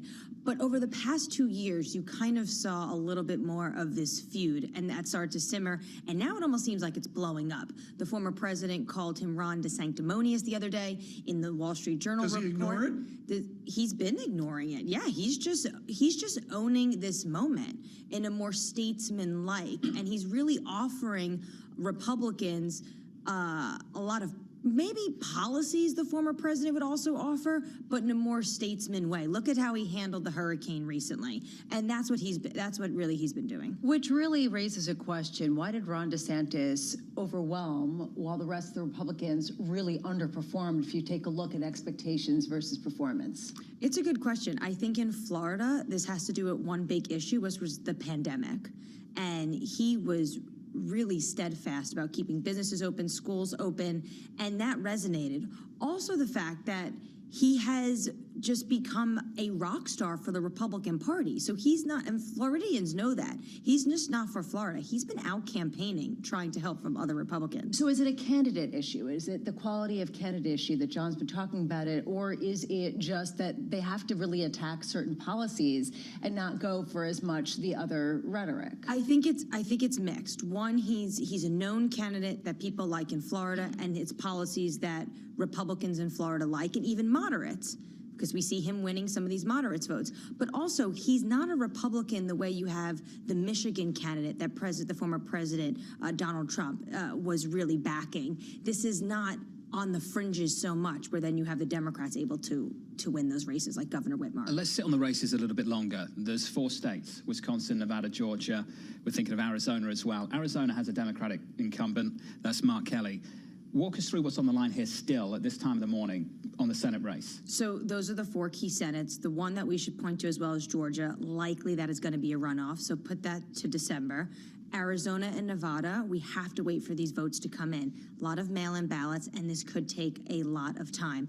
Wisconsin is leaning at the moment to Johnson to be Republican. So what you really want to focus on this morning, because if you have Georgia being in December, this morning it's all going to come down to Arizona and Nevada. One thing I have this in my mind from maybe Pew Research, in that the world shifts 2045. It seems like we're getting there quicker than 2024, 2045. No, I don't know where I'm going to be in 2045. Either do I. Thank you. The demographics, but Amber, the demographics are shifting, and to me, it's all happening faster than I expected. I'm interested to see the demographics, because one Wall Street analysis sent me what he thought was, which is more Gen Z voters had come out for the Democrats, more than even millennials.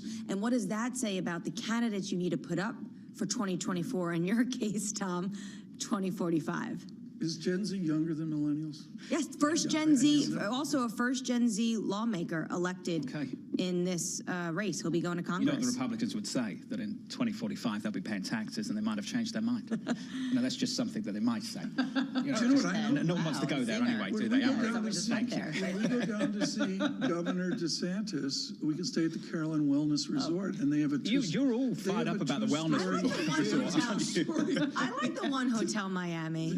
They have a 2-story climbing wall. Can you see me on a climbing wall? I think there's more chance of you at the wellness retreat than the party hotel that AMH wants to go to. You think have you ever done a climbing wall? I have, yeah. Or maybe Tom at Fontainebleau? I've never done one. You never done, not even as a kid? You didn't? No. No? Really? Did you ever abseil? No. Okay, cool. He's a pina colada beach.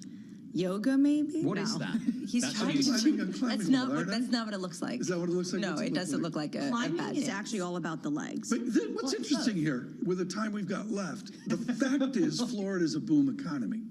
And that's really interesting that this guy won so big. Is it like the new California? I don't know. How are you talking about 2045 when we're talking about There's a lot of everything that's mathematics going on? that We the can't get demographics 3 of the months world out. of America shifts out somewhere in the vicinity of 2045. And the answer is, I think we're getting there faster than we ever thought. Do you want to thank Anne-Marie?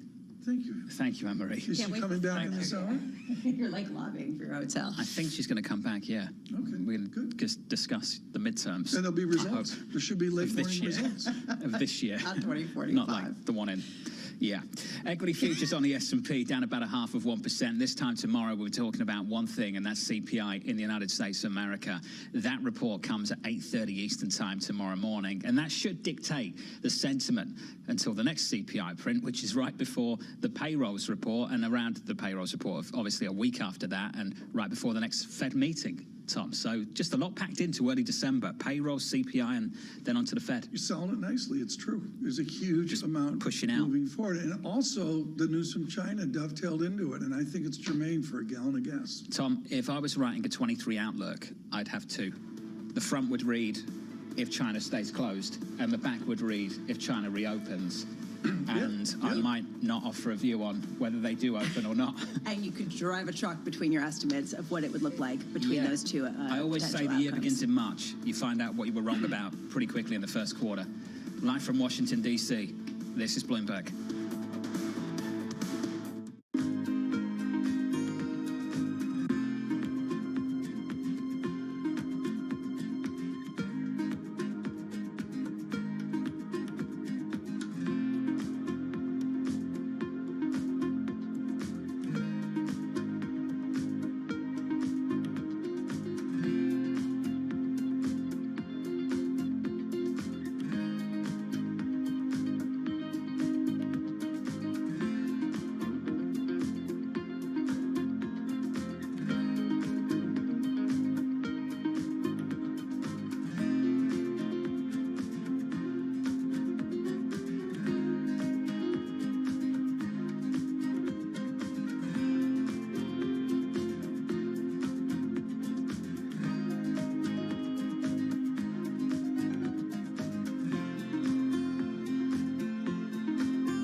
It's really a reminder, isn't it, just how sensitive the markets are to any commentary about trade. We did see some pressure on the yuan, we did see some pressure on the futures. That is now being reversed. Bloomberg has enhanced search on the terminal to deliver what you need when you need it. Now, you can simply type phrases in everyday English in the command line. Compare financials. Find people. Analyze markets. You can enter phrases or ask questions. What do you want to know today? Ask a question or visit SearchGo to find answers now. When you think of cutting-edge technology at sea, you might be thinking of stuff like this. But there's an incoming revolution on the high seas that isn't quite as sexy, but could be significantly more impactful. Container shipping is the key component of global trade. About 80 or 90% of all the world's goods are transported at sea at some point. But there's a significant unseen cost to the modern era of global commerce. About 3% of all the world's CO2 emissions come from shipping. 3% may not sound like a lot, but that's roughly comparable to the entire CO2 output of Germany. Since reducing trade isn't a likely option, what about a technological improvement to help reduce the emissions from these well-stocked maritime behemoths?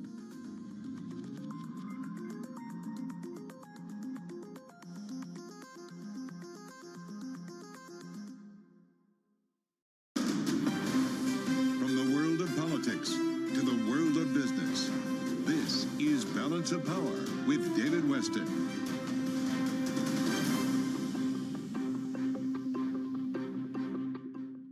Lots happening on Wall Street. I think Jay Powell said things that were indefensible. Need to catch up? This is Bloomberg Wall Street Week. I'm David Weston. We've got the information and insights We think that's the next secular shift. from businesses most influential and instrumental. It's knocking it out of the ballpark. It's a challenging dynamic. This is a level of uncertainty that we haven't had to deal with. Bloomberg Wall Street Week, live Friday with replays all weekend on Bloomberg Television and Radio.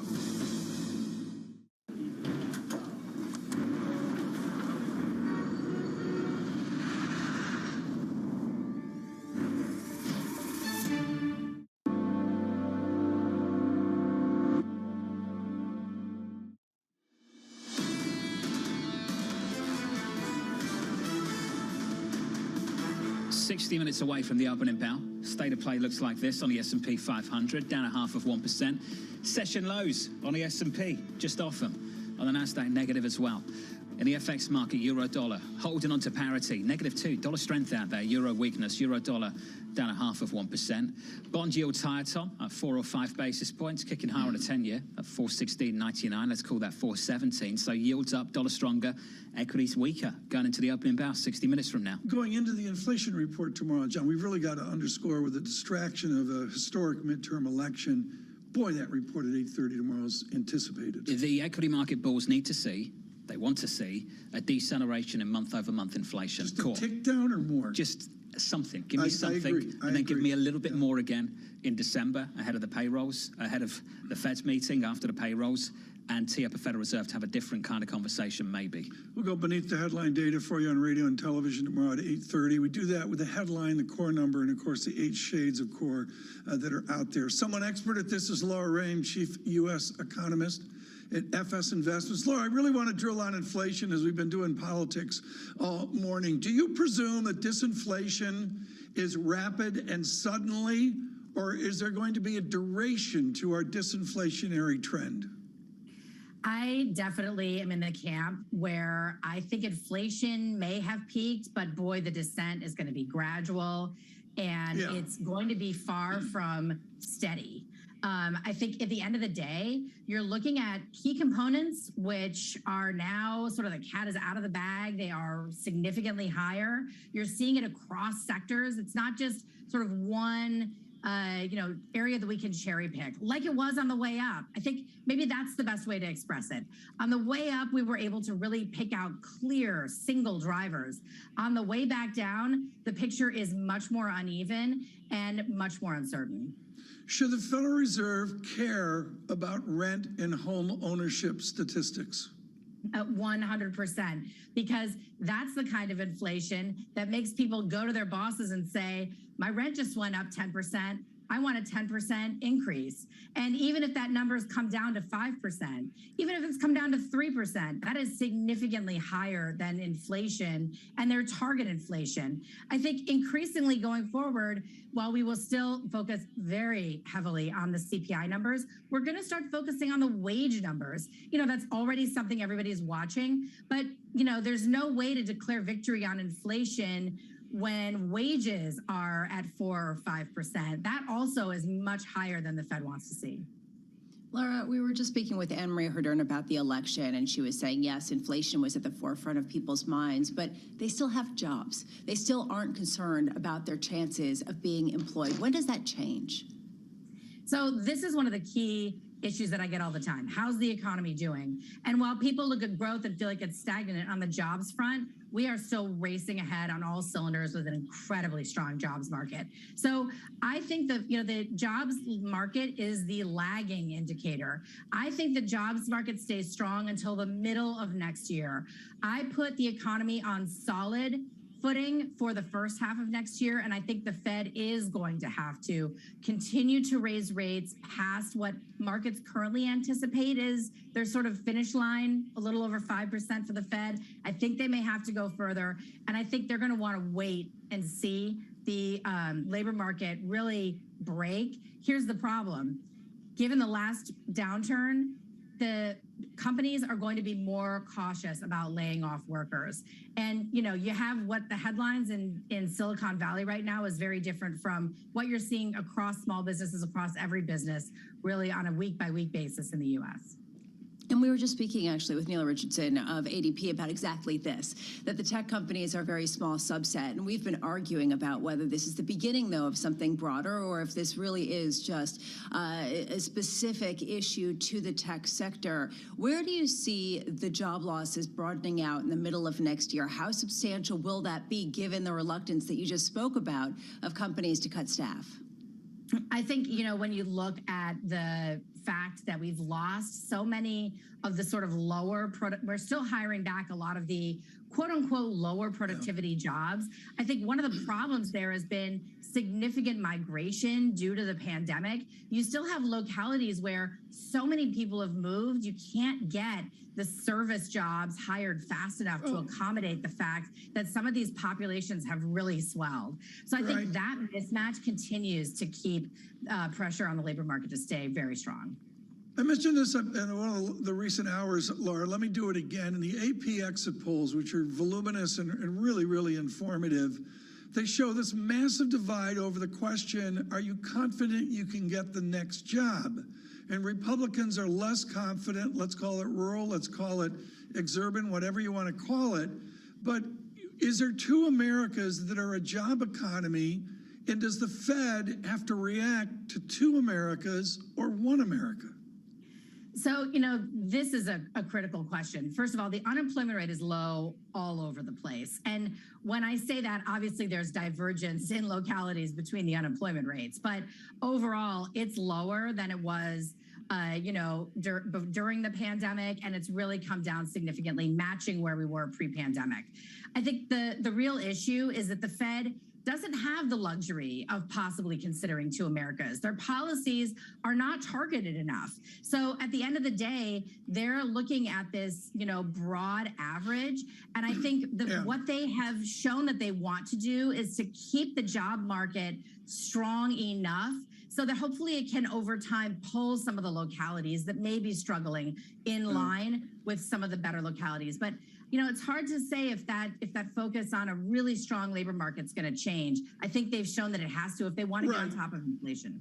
And Lisa, we saw this yesterday with Welch of Vermont. If you go across Route 4 through the ski districts and all that, and if you end over in White River Junction, you ended over in a near depression 20, 30, 40 years ago. It was run down and brutal. Their unemployment rate is 2% now. Yeah, that's the shift. And you've seen this pretty dramatically, but I was thinking about what Laura just said, Tom, and this idea that if you start to see the layoffs in the middle of next year, since we're in Washington, D.C. talking about politics, what does that do to shape the narrative heading into 2024? It'll be, to me, that, and this goes to the idea of what will Biden do, what will Trump do, but it will be tick by tick by tick.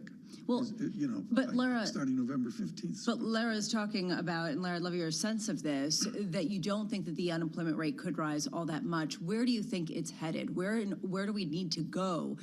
What kind of pain threshold are you expecting the Fed to acknowledge in order to get inflation back to their target? Pretty significantly higher. I think we're headed to somewhere around 5%. The Fed is notoriously bad at micromanaging where the unemployment rate goes, but just simply, we are in a different labor market than we were 20 years ago when the Fed started fine-tuning these wage Phillips curve models that they have and that they so closely link to inflation. The reality is that markets have had to, and companies have had to come to terms with the fact that you can't just flip a switch and get these employees back in the seat. And that, I think, Tom was talking about demographics earlier. I just think it's the often ignored tectonic plates that drive a lot of these factors. And I think it's one reason why it's going to cause the risk of a Fed overshoot, because they are going to continue to have to step on the brake much harder to move that unemployment rate and the labor market conditions. Laura, thank you. Laura Rain there of FS Investments. Basically, the assessment around inflation is it's stickier on the way down than it was on the way up. And that's going to be a problem for this Fed. If you believe that inflation won't fall as quickly as it rose, then you've got a difficulty. And I'd go one step further than Laura. I think there's a lot of people out there who already believe the Fed is committed to overshooting. And there was evidence of that in the news conference with Chairman Powell a week ago. The biggest risk to them is inflation becoming unmoored and inflation expectations becoming unmoored. They don't want to back away prematurely and get to the stop, start kind of, back and forth that people were worried about that we saw in the 1970s. So, yeah, there's a lot of concerns about that. This is just published, John. This is the Associated Press through the Wall Street Journal. The Associated Press just doing a phenomenal job on the mood of the country. The economy, 66% excellent 4 years ago. 43% excellent 2 years ago, 22% excellent, 1/3 of what it was 4 years ago. All the more Never remarkable have I seen this. that we're having this conversation about the midterm results that we're having this morning, relative to the numbers that you just went through. Yeah. I mean, it's just, and I could go on and on. We don't have the time for that right now. Plus, John, you don't want to listen to me. But other than that, if I look at white suburban women, John, let's go on and on, Lisa. 4 years ago, 4% towards Biden. 2 years ago, 5% towards the Democrats, excuse me. And this year, boom, back 7% to the Republicans. Every single note that I've gotten this morning, the message is clear. Republicans lost. That basically, it's not clear whether the Democrats won, but the Republicans did not gain the way that they should have, based on where we are in terms of where the incumbent president is, as well as just what you're seeing in the economy. We're going to be here through the morning on radio and television, but John, let's stop because I have to pontificate about British politics. I'm unqualified. Just your thoughts, seriously, John. Your thoughts in Washington over. Lisa and I have witnessed it. He doesn't know. I'm serious. Lisa and I have witnessed this through our lives. What do you think of this, John? Well, how long have I lived in America for now? It's 4 or 5 years. It makes sense. It's been 5 minutes. I think it's closer to 8. you just got off the plane. So just arrived down in DC. How's America? Yeah. I've never seen an election like this in modern history. It's absolutely original. I think what's interesting about this one is how it shapes the race for 24. Yeah. And the results we saw last night with Governor DeSantis absolutely crushing it in Florida and really pushing back against the former president, Donald Trump. There's some soul searching to be done in Wasn't the Republican the governor Party. of New York threatened? Yeah. Kathy Hochul? Yeah, threatened. Based on the campaigning we've seen, the president has to go up to New York. You believe there's a problem, right? Yeah. We thought there was a problem, and seemingly there wasn't one there. Well, the margin was pretty narrow. Yeah, but we were thinking about maybe a loss. Yeah, which tells you a lot. That's not what we're waking up to. Equity's down about 0.5% from the foreigner in Washington, D.C. Oh, give me a break. This is Bloomberg. Keeping you up to date with news from around the world. With the first word, I'm Lisa Mateo. And there was no red wave in the Republicans in the midterm elections yesterday. The GOP had hoped to capitalize on President Biden's low approval ratings and swamp the Democrats in Congress. The Republicans appear likely to have taken the House, but with a very narrow majority. And the Senate still up for grabs. Democrats soared a big win in Pennsylvania, where John Fetterman was elected to the U.S. Senate over Republican TV celebrity Mehmet Oz. In one of the more highly contested races, J.D. Vance turned back Democrat Tim Ryan to keep an Ohio Senate seat Republican. The Georgia Senate race, well, that was too close to call. Democratic incumbent Raphael Warnock and Republican Herschel Walker may be headed toward a runoff that could decide the fate of the Senate. And North Korea has fired another ballistic missile, adding to a speculation that it may be preparing for its first nuclear test in 5 years. South Korea said the missile was launched toward waters off North Korea's east coast. Last Wednesday, Kim Jong-un's regime fired off 23 missiles, its biggest one-day barrage ever. American basketball star Brittany Griner is being moved to a Russian penal colony. That's according to her lawyers. Griner's appeal against a 9-year sentence for drug smuggling was rejected last month. The White House says it continues to follow up with Russia on ways to secure Griner's release. Global news 24 hours a day on air and on Bloomberg Quick Take, powered by more than 2,700 journalists and analysts in more than 120 countries. I'm Lisa Mateo. This is Bloomberg.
We had a long-standing presence here in Houston for the past, I would say, 20-some years, since the compact merger.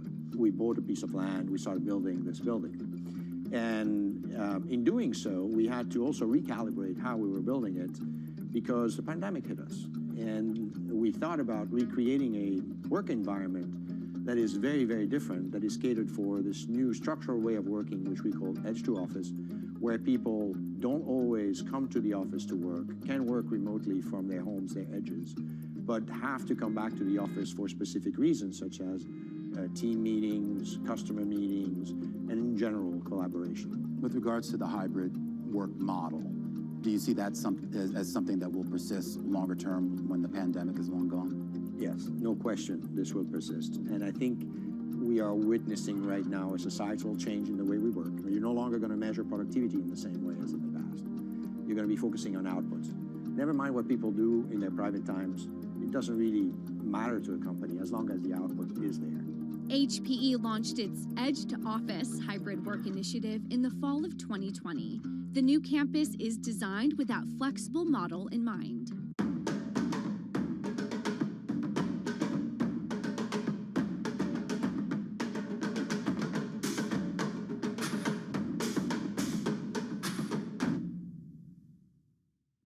The deal was the brainchild of Apollo CEO Mark Rowan.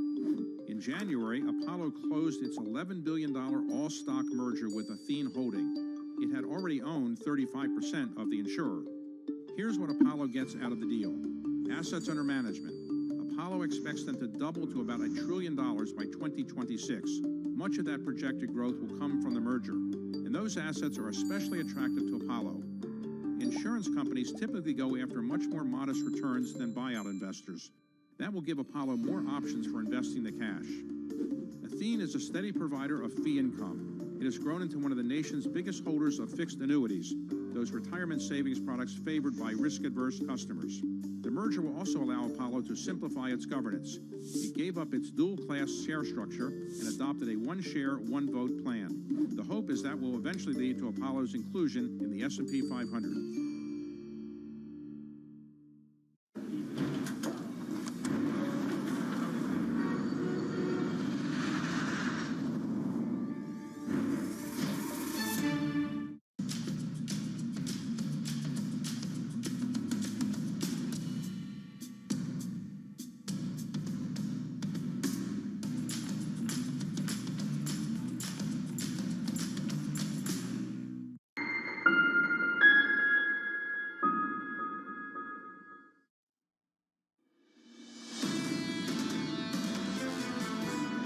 What's been disturbing to me is the number of people, particularly, frankly, on the side of the House Republicans, who have said that if they don't get their way on a whole set of issues, they're going to send the country into default by not being willing to raise the debt limit.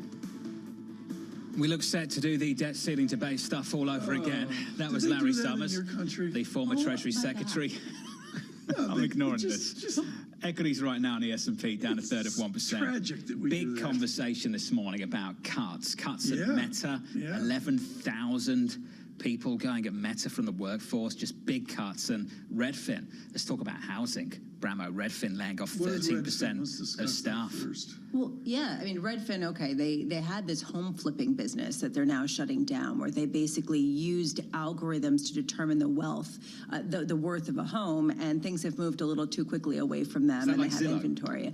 I believe so. I'm going to get the details so that I can make sure that I lay it out correctly, but the fact that they're cutting 13% of their staff after already having cuts, after already cutting forecasts, right? I mean, this idea, where do we end? How much is this broadening out? Because this is not just a tech company, it's the housing market. We're expecting to hear something from Disney and the entertainment business. How much is this going to be a theme? I don't buy the idea that we can manage a change from a 3% mortgage to a 7% mortgage. No. That's a human condition for each family. So how does the 2023 Investor Committee meeting start? It starts for me with a simple question I've asked over the last couple of weeks. So we've had rates go up 400 basis points in 8 months. The excess out there needs to be unwound. Is it 2 years worth of excess or a decade's worth of excess? Which one is it? They're hoping it's 2 years. They're hoping it's 2 years. There's hopium out there. The call on the duration and depth of the downturn, particularly the depth of the downturn, is basically a call that we haven't built up excess in the last 2 years. Is Governor Bailey onto something, modeling a 2-year recession? That Potentially. is an outlier, but maybe he looks like a genius. Well, let's take the midterm results, and we haven't got them in full yet. I think most people assume on the margin gridlock. Let's go with that just for a moment. If you believe monetary policy doesn't respond to the next downturn because they're objectively, it's an objective trying to engineer a downturn, so monetary policy is off the table. If you believe that fiscal policy is constrained, shouldn't we be having a different conversation about the duration of the downturn? I agree. Because if I don't know where the counter-cyclical circuit break is coming from, when we get back to New York, we can do this. It raises we questions. A lot about the x-axis of all these discussions, including the political discussions of the moment. Right now, we're going to get on the x-axis of the Walt Disney Company. Geetha Ranganathan joins us, expert at Disney, U.S. media analyst for Bloomberg Intelligence. Quickly here, Geetha, what was the distinctive point as Disney manages the collapse of streaming profitability? I saw Warner Brothers Discovery tip under $10 per share. They're out to 67% debt now, I believe. Disney's doing better, but how much better?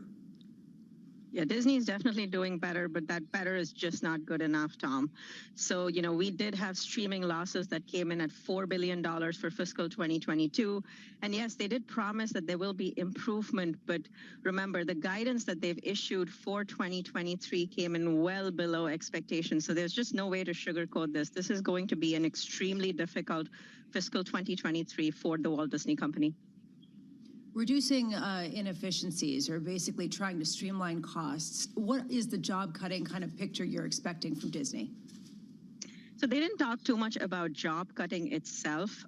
In terms of streaming profitability, what they really are looking to do is, you know, first of all, improve the top line growth. And they're going to be able to do that with a 38%, you know, increase in their prices, as well as a new advertising tier. But they're also really looking to kind of rationalize marketing expenses. And that's where really a lot of the cost cutting is going to come, apart from, of course, optimization of their content expenses, which are going to be roughly about $32 billion for the next few years. Remember when we were talking, how much are we retrenching what the norm is or what it has been over the past 6, 7, 8 years when Netflix was sucking up all of the content? How much are we going to see a reversal of that? I don't think we're necessarily going to see a reversal. I mean, these companies still need to spend big on content if they, you know, if they need to attract and retain subscribers. What we're going to see, though, is they're going to be very selective in choosing projects. So previously we had Netflix kind of go after everything and see kind of, okay, what sticks and, you know, just take these wild swings. I think now they have gathered enough data to see what exactly their audience wants. So they're going to be just much more disciplined about it. What does it mean, Geetha, for the creative process in Hollywood? Do they go into recession? Do they ignore this? What does, and I'm using this almost in a global sense, how does Hollywood react to what's happening at Disney? Yeah, it's definitely going to be a tough environment. I mean, obviously, we aren't, you know, content is still, we're still going to see about $150 billion spent on content in fiscal 2023, you know, so there's still a lot of money out there. But at the same time, we're not seeing these companies kind of greenlight all projects. So there is definitely that sense of, you know, some amount of discipline. You know, they are being pretty selective. And I think we're going to see that kind of come into Hollywood also. Having said that, though, there is one point that I would like to make. We're seeing a lot of profitability pressures in the streaming business and the linear TV business, but the studio business actually has done really, really well. And so I think the one positive that's coming out of this is that most studios are now going to go for that theatrical release. There was this big debate about whether they should go direct to streaming. I think most of them are realizing that the theatrical window actually does give them good profits, and we've kind of seen that across the board in 3Q results. Geetha Ranganathan, as always, thank you. US media analyst for Bloomberg Intelligence. Disney this year down 35%. Ooh, that's before the losses in the pre-market. Netflix down by 56%, Tom, year to date. It's profitability to me. It's been my religion, and I just don't understand the business. Maybe I'm a fossil that, you know, I'm waiting to watch Cinerama and Julie Andrews and all that from a million years ago. But the modern cinema business, John, I don't get it. You said you've seen Top Gun 5 times? Sure. Are you the foundation? Well, you know what the modern business? cinema business is. No one takes a risk with original movies anymore. They just do the Reduce. Avengers Volume 50. Yeah, reduce. Because you don't have to risk the costs around the marketing. You just say there's a new Avengers coming out. Guys. And then it grosses 500 whatever million. Yeah, I don't know. I just don't get it. I'm with you. You accuse me of being bearish, and both of you are basically saying, why do people even have entertainment these days? Look, I think that, first of all, about the movie theater business, movies have actually done well, to John's point yesterday. And Geetha just there was saying that actually big studios are doing well because they get money when they release these films. People want to go to the theaters. And, they want to see it. To John's point, you look at Julia Roberts and Cary Grant, they're going to redo another movie. They are, There's no question about it. Without a doubt. Yeah. And Tom Cruise is going to be like 80 making Top Gun. It's going to be great. I remember my favourite fixed income columnist for a long time, and she stopped writing, and I don't know why, because I used to enjoy it when she did. She used to write about content and the cost of content and the credit markets and how there's cheap available credit for these guys to go out and spend lots of money on content was just available, and that was the business model. And I wonder how much that changes. She should start writing again. Was this fun? I used to enjoy that. We should do this more often. Yeah, no, she sounds like a total bozo. She was awesome. Now she's a total sellout. We should do this again. What, in 2 years? Washington, every 10 days. Okay. And in 2045? You want to do it then too? 2045. Okay.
Nutrigenomics and precision nutrition is one of those rare scientific fields that overlaps with the Instagram-friendly wellness industry.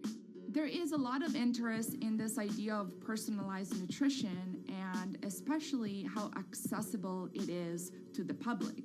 You can go on Google and type personalized nutrition or diet and genes, and you will find dozens of different companies that offer this nutrition precision tests. One of those companies is Routine.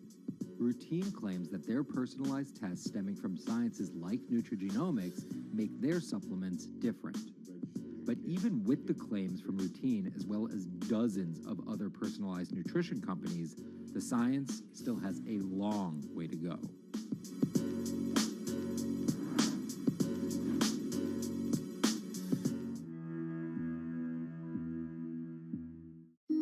Bloomberg is live at COP27 in Sharm el-Sheikh, Egypt. Bloomberg Television and Radio brings you continuing coverage as world leaders, business insiders, and decision makers gather to take action toward achieving the world's collective climate goals. What are your top 3 priorities? There is an ability always to find the new and innovative ways to meet the challenge and at the same time take into consideration the pressures that exist. Special coverage continues only on Bloomberg, your global business authority.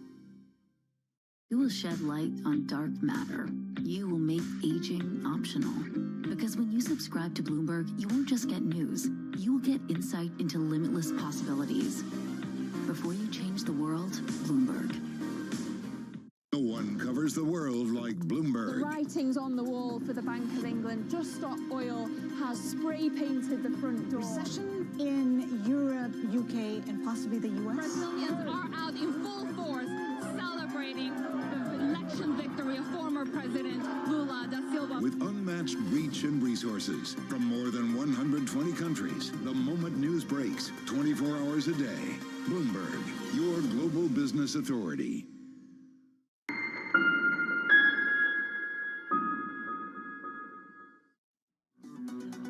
Live from the nation's capital. Good morning, good morning. The countdown to the open, with equity futures negative 0.5% and a complete lack of clarity here in Washington, D.C. The countdown to the open starts right now. Everything you need to get set for the start of U.S. trading. This is Bloomberg, The Open, with Jonathan Ferro.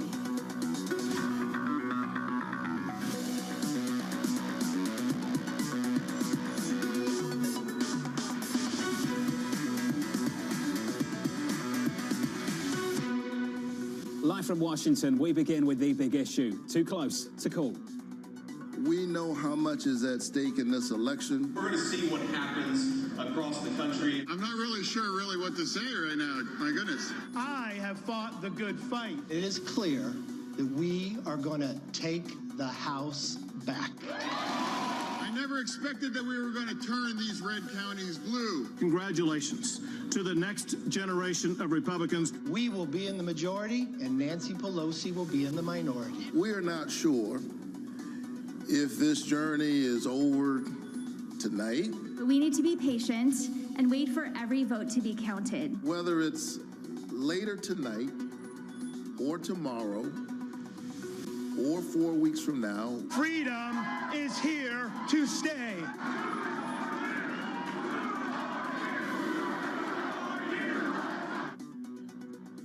2 more years. We'll talk about that in just a moment. Team coverage begins right now with Bloomberg's Anne-Marie here in D.C., Katie Lyons in Philadelphia, Ed Ludlow joins us from Phoenix. Got to start with you, AMH. Not the conversation many people expected to be having this time this morning. It's certainly not. We heard that from Lindsey Graham. He said it's not a Republican wave. That's for darn sure. Those were his words. So it does look like the Republicans, John, will take the House, but the margin is less than this wave and tsunami they were predicting. This morning, what we're really waiting on are these key Senate races. Georgia, which an election official tweeted that it's safe to say that's going to go to a runoff. We still have to wait for that confirmation, but that's what it looks like. So TBD, December 6th for the Georgia Senate, Nevada, Arizona, and Wisconsin. Those are the key races that are going to decide how the Senate shakes out. Let's pick out one. Arizona. Ed Ludlow, just how tight are things right now? Yeah, we did not get a red wave, but the Senate race here in Arizona is incredibly tight, and there's still an opportunity for the Republicans to shift the balance in the Senate, as well as an incredibly tight gubernatorial race where Kari Lake is closing the gap on Katie Hobbs, the Democrat. Top of mind here in the state of Arizona, John, inflation. In the first 9 months of this year, the pace of inflation here in Arizona higher than anywhere else pretty much in the country. And it's interesting, I'm zeroed in on voter behavior because there's evidence of ticket splitting, right? The economy is firmly in focus, and Democrats and independents judging Joe Biden on it. It was interesting to see Mark Kelly, the Democratic incumbent in the Senate, distance himself from Biden on certain issues, including on the border. We had some issues with the electronic tabulators here in Maricopa County, which accounts for 60% of the electorate. Ultimately, safeguards are in. Every single ballot will be counted with minimal delay. We expect a final result probably Friday, but these are tight races. And remember, behind me at the Maricopa County Tabulation Elections Office, this was ground zero for Trump and conservative factions of the GOP's efforts to overturn the 2020 presidential election. The candidates on the ticket for the GOP here in Arizona have very much focused in on that issue. Kelly Lyons, you're in a place where we do have a result. We do have a result, John, and it's a victory for the Democrat. John Fetterman clinching a victory over the Republican candidate, Dr. Mehmet Oz, and as a result, flipping Senate seat here in Pennsylvania, taking the seat, of course, from retiring Republican Senator Pat Toomey. So this is a massive, massive victory for the Democrats. I will say that, of course, both Republicans for the Senate and governor's race, those candidates were backed by President Trump. So this is an indication that his sway and influence on voters was not enough. And neither Dr. Oz nor Doug Mastriano, who, of course, was the Republican gubernatorial candidate, have conceded their race. So we will see in the coming days if there is acceptance or potentially denial of the results, any questions on the integrity of the vote, and any potential litigation that could come in the coming days. But again, this race has been called for the Democrat, John Fetterman. As for what the policy implications of that could be for the economy and financial markets, Fetterman has supported cutting taxes for working people. He wants to raise the federal minimum wage, cut health care costs. He has voiced support for Medicare for all, and also supports legalizing marijuana, in addition to wanting to ban Congress from trading stocks. So a lot of policy promises that he made on the campaign trail, John. Of course, his ability to do so will depend on getting enough Democratic colleagues in the Senate, which is still a giant question mark, and a lot of this may be hard to accomplish if the House does indeed flip red. AMH, the race that Katie Lyons just went through was considered by many to be almost a proxy war between the former president and the current president. And the question we're all asking this morning is how these results set up potentially who runs for 2024. Well, this morning is definitely a loss for the former president. Yeah, he had some wins in places like Ohio and J.D. Vance and some others, but there's big losses when you look at Mehmet Oz losing in Pennsylvania, someone he put a lot of time behind. And then, of course, the biggest standout and really the winner of the night is Ron DeSantis, the governor of Florida. John, you played a little bit of that speech, and at the end, what the crowd was cheering was 2 more years. He has a governorship for 4 years. What they're saying is, we are behind you and we want you to win. And what's so interesting about Florida, and this is something that the Democrats are going to have to deal with in 2024, because this is really no longer purple. This is red, to the fact that DeSantis won Miami-Dade. We haven't seen that in 20 years. These are Democratic strongholds that DeSantis just absolutely crushed. So Kevin McCarthy was in those clips that we played, and he was talking about that House majority, and that House majority isn't there yet, AMH. When do you expect to actually get some results here? Well, we have to wait throughout the day, potentially even in places like Nevada. It could be days. For the Senate, for Georgia, it is going to be likely December. I can't give a time because we just don't know. There's still a lot of mail-in ballots coming. There's ballots from rural areas that are coming, and it would just be too soon to know. But one thing, and Lindsey Graham said this, it was not a Republican wave. So that also means that even though McCarthy is poised to be the speaker, he's going to have to moderate maybe. It's not going to be the Marjorie Taylor Greenes that maybe have enough pressure to put on him. He's going to have to lead for really the moderates as well as some of those fringe members of his party. There's a lot of rethinking taking place this morning. AMH, you're going to be with us through the hour. Looking forward to your coverage. A special thanks to Katie Lyons in Philadelphia. Ed Ludlow in Phoenix is going to be busy potentially for the next 24 hours. Joining us now is Morgan Stanley's Michael Zezas. Michael, not the conversation maybe you and I thought we'd be having 24 hours ago, looking forward 24 hours. The consequences, Michael, from what you've seen so far. Yeah, well, listen, I think it's interesting that Democrats outperformed the expectations that were set up by the prediction markets and the polling-based models, but I think we're pretty close to actually knowing what we need to know from a markets perspective, which is to say that even if the Republicans get the House by a slim majority, that sets up a divided government outcome. That means that Senate control less important to markets because the divided government outcome is sufficient to tell you that fiscal policy, fiscal expansion is probably off the table for next year. You're not going to have a posture where Congress is working against the Fed's fight on inflation. And so all of that is a pretty positive outlook for bond markets. I don't know if there's more of a read-through than that, and you'll have that read-through once you know that the Republicans have control of the House. Michael, I speak to a lot of people in fixed income, a lot of economists looking at America, and they say there's a difference between fiscal policy at the federal level and what we could see happen at the state level. Can you run me through that? Yeah, well, so at the state level, there's still plenty of money to be spent in terms of leftover money from COVID aid and the money coming through from the infrastructure package. So it's entirely possible that you're going to see state government spending increase over the next few years with that ramp up of the money that was already allocated from infrastructure investment. But again, that's not net any different than you would have expected based on the election outcomes last night. Anything to complicate the Federal Reserve's job in 2023 from what you've seen so far? Yeah, I don't think so, right? I think the scenario that would have complicated the Fed's job was if Democrats kept control of both chambers, but also expanded those majorities substantially, particularly in the Senate. If that had happened, it would have negated the idea that inflation was a big political problem for them, and it would have given them degrees of freedom legislatively to work around some of their members that were holding the line on fiscal policy. That would have put things like expanded child tax credit, more clean energy subsidies on the table for the markets to consider. And then, of course, you'd have to consider the idea that the Fed would have to lean against that with a higher peak rate. That doesn't seem to be, even though Democrats are outperforming, that doesn't seem to be a scenario that we're trending towards.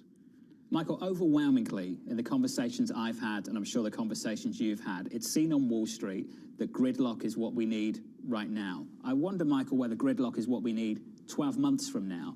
Do you see it as a little bit more of a complicated matter than maybe some people are giving it credit for? Yeah, I think the nuance is incredibly important, right? So if you're a bond market investor and you want to see that the Fed is successful in fighting inflation and therefore that the projection of the peak Fed funds rate isn't going to go up anymore, you like a gridlocked Congress because they're not going to intentionally or unintentionally push more fiscal stimulus into the economy. Beyond that, though, a gridlock Congress situationally can pose a problem, right? So if we have a debt ceiling crisis in the midst of weak market conditions and an economic downturn that is potentially worse than expectations in 2023, that's a situational risk that could be meaningful. I think that's a bit hypothetical at the moment, so it's not going to impact markets right now, but it's something we have to keep an eye on. Michael Zezas, as always, Michael, just wonderful from Morgan Stanley, breaking down the results of this election so far and the potential consequences as well. Thank you, sir. Equity futures down 0.5% on the S&P. Let's get you some of the reaction from investors with Nuveen's Tony Rodriguez and Zach Griffiths of Credit Sites. And Tony, first to you. Are you ready to move on from this and just focus on CPI tomorrow morning, or is it still too early to make that call? Well, good morning, Jonathan. Good to be with you, and I hope you're enjoying my hometown of D.C. for these couple of days. I do think that we're ready to move on. I mean, the election certainly has, meaningful implications, but it is a supporting actor to the Fed and to inflation. So the CPI that we're going to see tomorrow, and importantly, the next month that we will see prior to the December Fed meeting, those are both going to have, I think, outsized importance in what the Fed does at that December meeting. We're expecting 50 basis points at that meeting, so a little bit of a step down as opposed to another 75 or a fifth consecutive 75. So those two numbers, I think, have shown the potential to surprise negatively, as have all of the previous inflation data that we've seen. But when we're talking about the election, I think we're going to end up in a situation of essentially gridlock. Very difficult to see a UK-like scenario of debt-financed spending happening in our country, given the setup in Congress as we look at the next 2 years. So the lead actor is going to continue to be the Fed. Zach, are you ready to move on as well? I think so, and you really don't have the red wave that some were expecting. And to us, when thinking about the near-term economic implications, there really is an appetite for fiscal spending in this high inflationary environment, even in the unlikely outcome that the Democrats were able to hold on to both chambers of Congress, which seems like it's very unlikely at this point, even though the Senate is up for grabs. So I think it does come down to CPI tomorrow, and Tony's point that we do get an additional CPI print before the December FOMC meeting is huge. We're expecting to see a little bit of a downshift, and we agree with the call for 50 basis points in December. And we think those will be very important as the Fed considers the lags of its monetary policy changes to the economy and the cumulative tightening that it's done so far. Zach, I understand that right now this is the optimal policy mix for investors, that right now they want a Federal Reserve that can control inflation, and right now they want the certainty of Washington, D.C. not doing any more spending so the Fed can get its job done and everyone can move on. Zach, do you really believe that in 12 months that's going to be the optimal policy mix as well?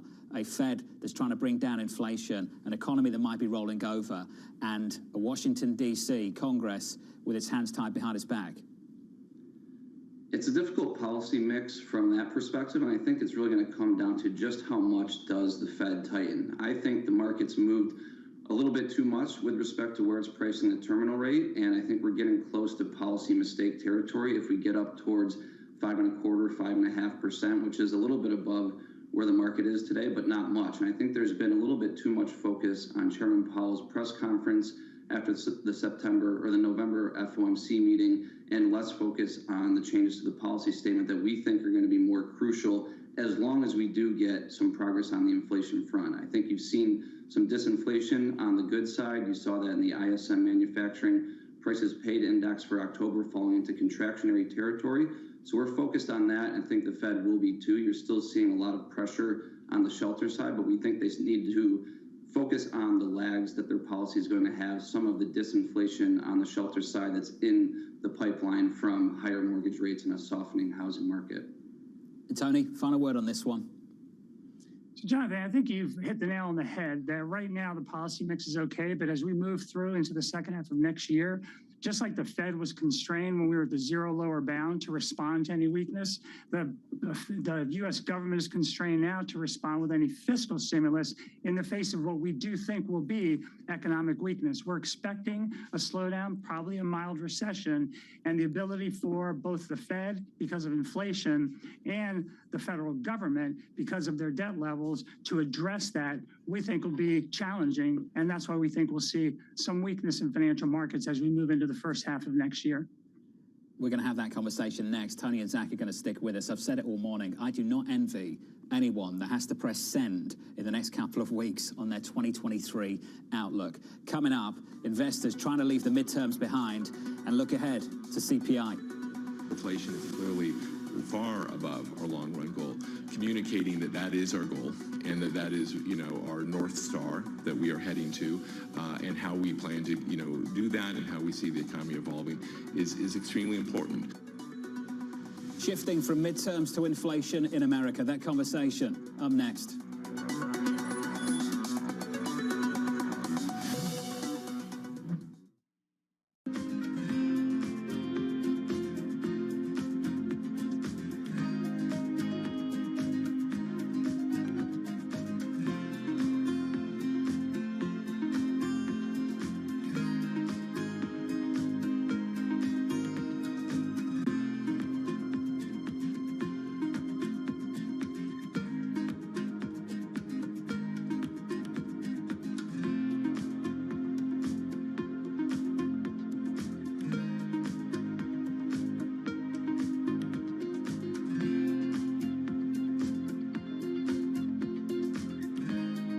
There's more activity in the fusion world than ever, and not just in government research labs. There's also an emerging private fusion industry that's attracted billions of dollars in capital in recent years. Governments and private investors alike realise that we've got to find a solution that's going to allow us to get to net zero targets. This is one of the hardest but most rewarding problems that humanity could work on. Ultimately, we all want the same thing. We want someone to put electricity on the grid from a fusion power station as quickly as possible. Frankly, the scale of the challenge, 3,000 gigawatts of fossil fuel to replace, there's not many things that can do that. In fact, there may only be fusion that can really do that.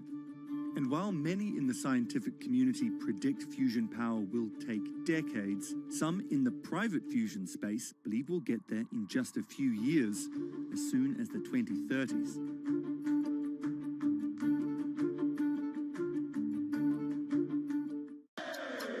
This is Bloomberg Daybreak with Lee. On Bloomberg Radio. Welcome to Daybreak Australia. This is Countdown to the Close. Welcome to Bloomberg Crypto.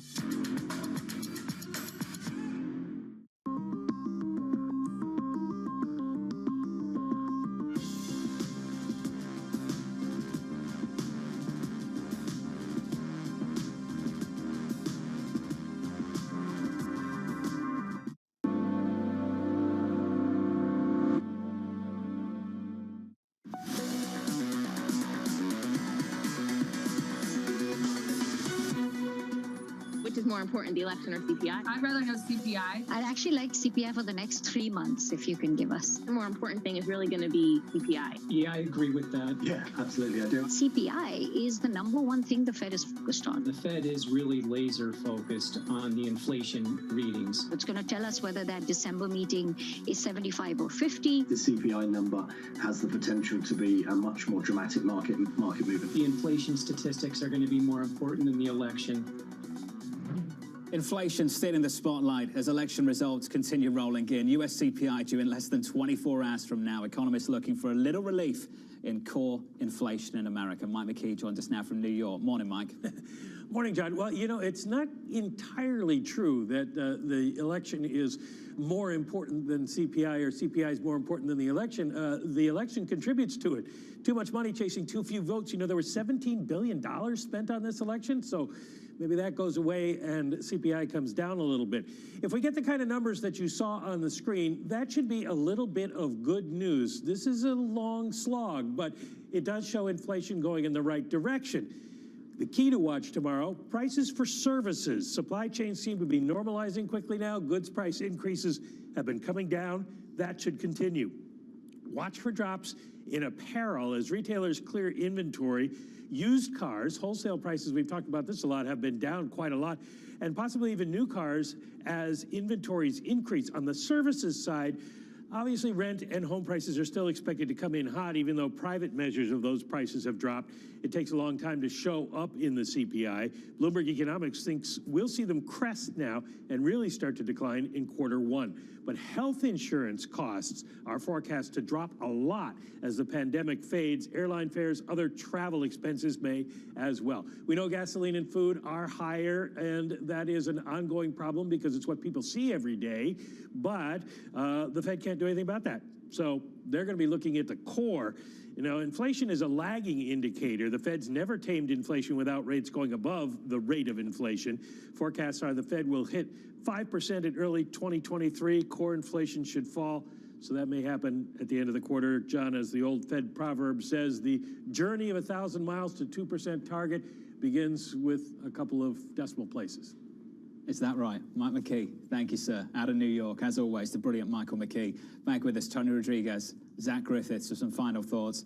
Tony, I'm not going to ask you your Fed guess. I'm not going to ask you where you think Fed funds peaks. I'm going to ask you this. We've had 400 basis points of tightening in about 8 months, and I don't think we've even started to see the economic consequences of that. Tony, what does that look like in the economy, and what's that going to look like potentially in financial markets? Jonathan, you make a great point. We're really only seeing the beginning of the effects. So obviously the housing market, we're seeing that slow down, and there's going to be further ripple effects of that slowdown in housing. We think that we're going to see the greatest impact, I would say, second and third quarter of next year. That's when we think you'll begin to see that data that supports a mild recession in the U.S. There's plenty of reasons why we think we'll avoid a deep recession, given the strength of the consumer going into this, the strength of corporate balance sheets going into this.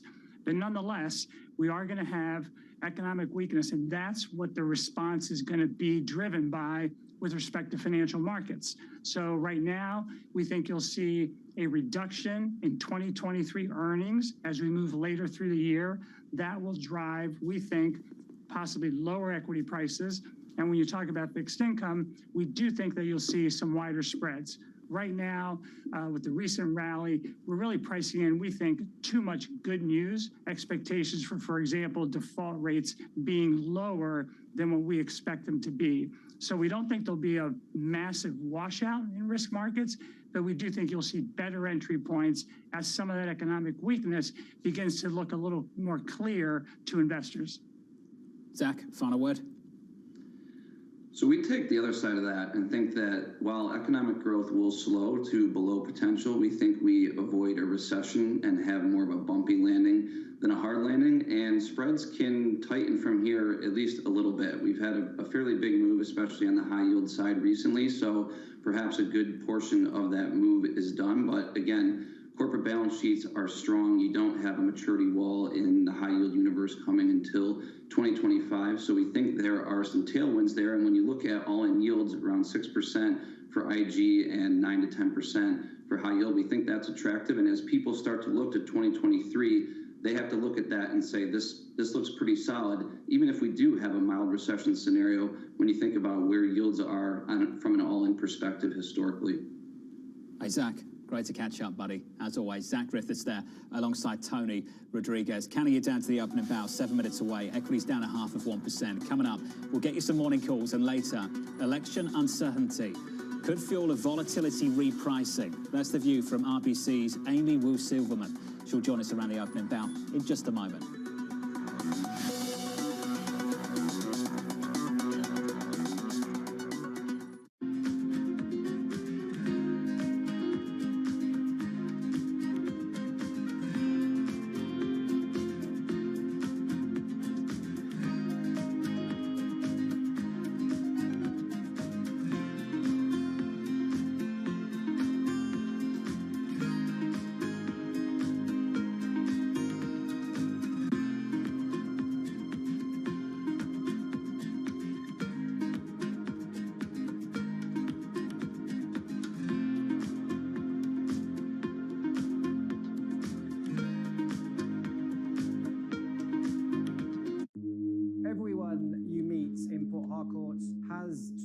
about what they call black soot, caused by the manufacturing and consumption of these fuel products in the illegal refineries. Oil theft, known as bunkering, and the refining of its spoils is worsening the damage from decades of fossil fuel exploitation, creating one of the world's most severe ecological disasters. Our sacred forests, our homes have to give way to oil wells, and no one gets much benefit. Imagine a resident of Port Harcourt who inhales this soot every second in 24 hours, 7 days a week, 30 days in the month, and for years now, we are dying slowly but surely, and our lifespan is reducing every day.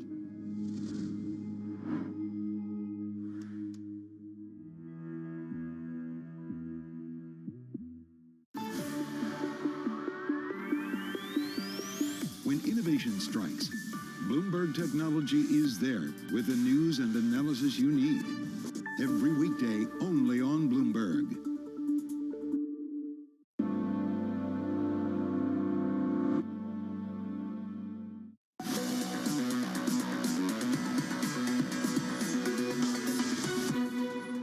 Equities down. Let's get you some morning calls. First up, Evercore upgrading Kroger to outperform, $56 price target, highlighting the stock's attractive valuation and favourable risk-reward. Your second call from North Coast, downgrading Lyft to neutral, seeing a challenging path towards profitability.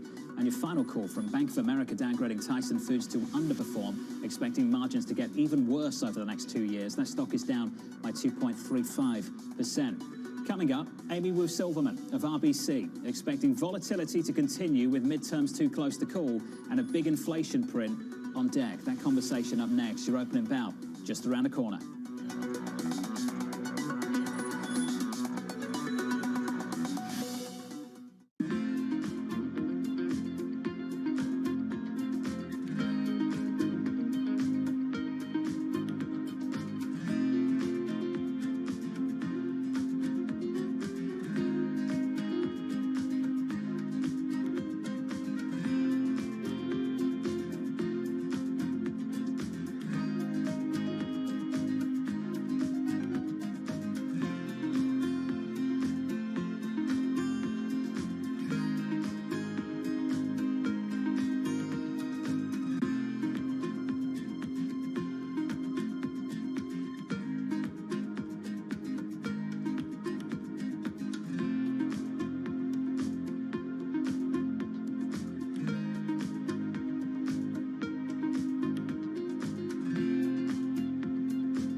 Imagine simply climbing a cable into space.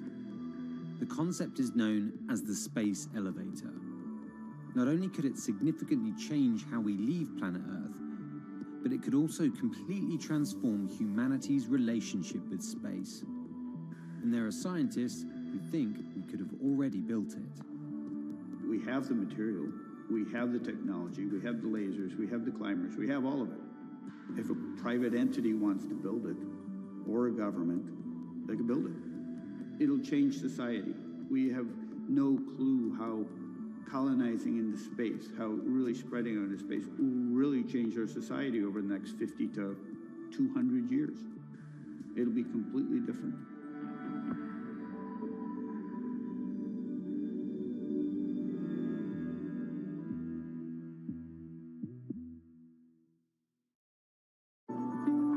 Difference between endless research and a winning strategy. To improve your firm's productivity and profitability, Bloomberg Law combines the latest in AI-powered tools and in-depth analysis to accelerate the research process. To grow your practice and make better use of your valuable time. The difference is Bloomberg Law. You will shed light on dark matter. You will make aging optional. Because when you subscribe to Bloomberg, you won't just get news. You will get insight into limitless possibilities. Before you change the world, Bloomberg.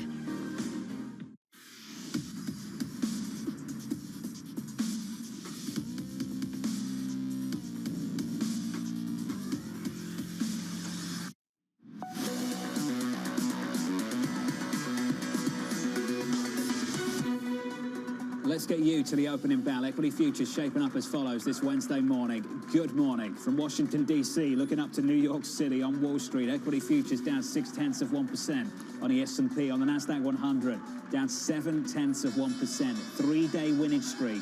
Friday, Monday, Tuesday into Wednesday. There's your opening bell.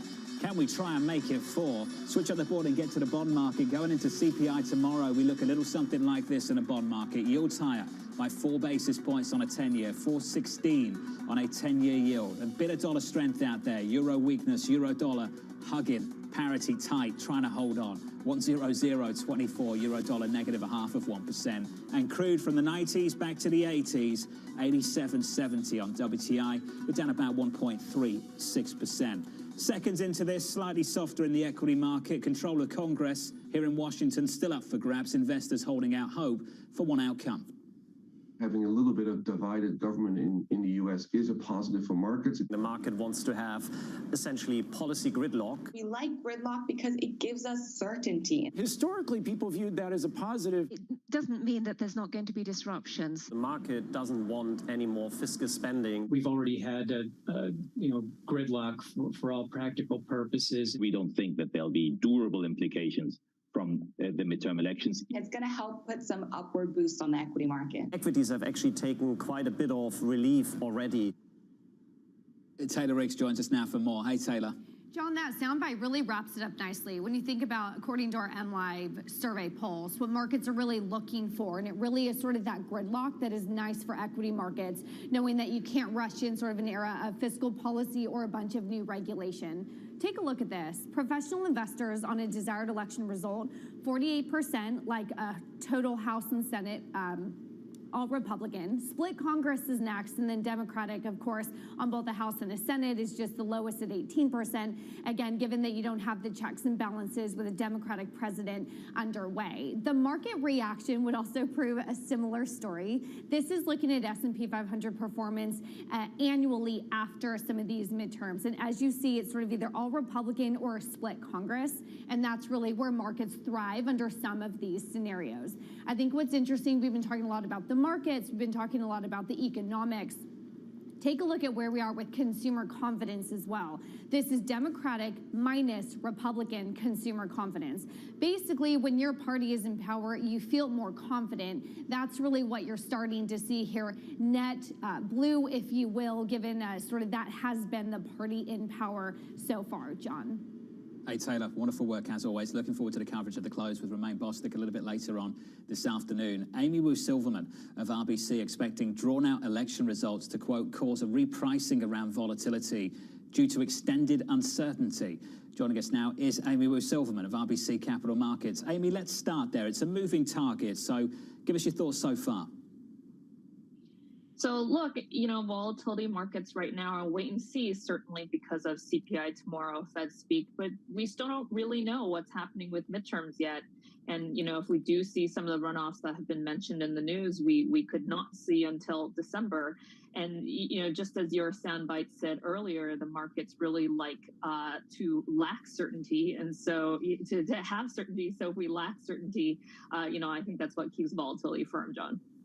And can we talk about the tails? And the one tail that I don't think's really had much discussion, much attention paid to it is the potential for a blue sweep. Amy, it's still out there on the margin. What would that look like in this market?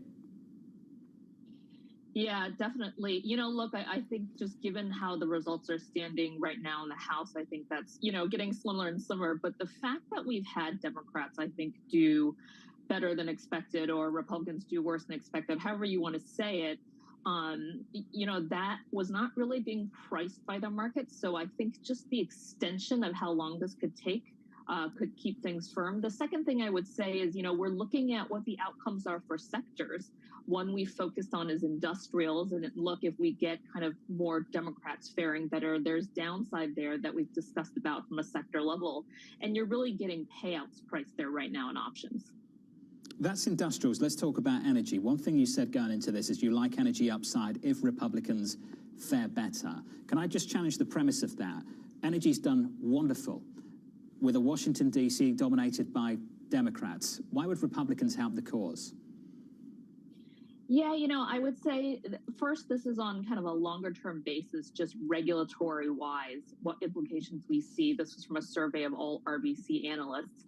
And then the second thing I would say is it's also what leverage is being priced into the upside tails of options. So if we get Republicans faring better, what's interesting is when you look at the relative volatility, John, of those 110% calls about 1 month out, they're pricing quite attractively. And so if you kind of get incremental upside to them, you're getting more leverage on the upside of those calls, specifically in XOP and XLE.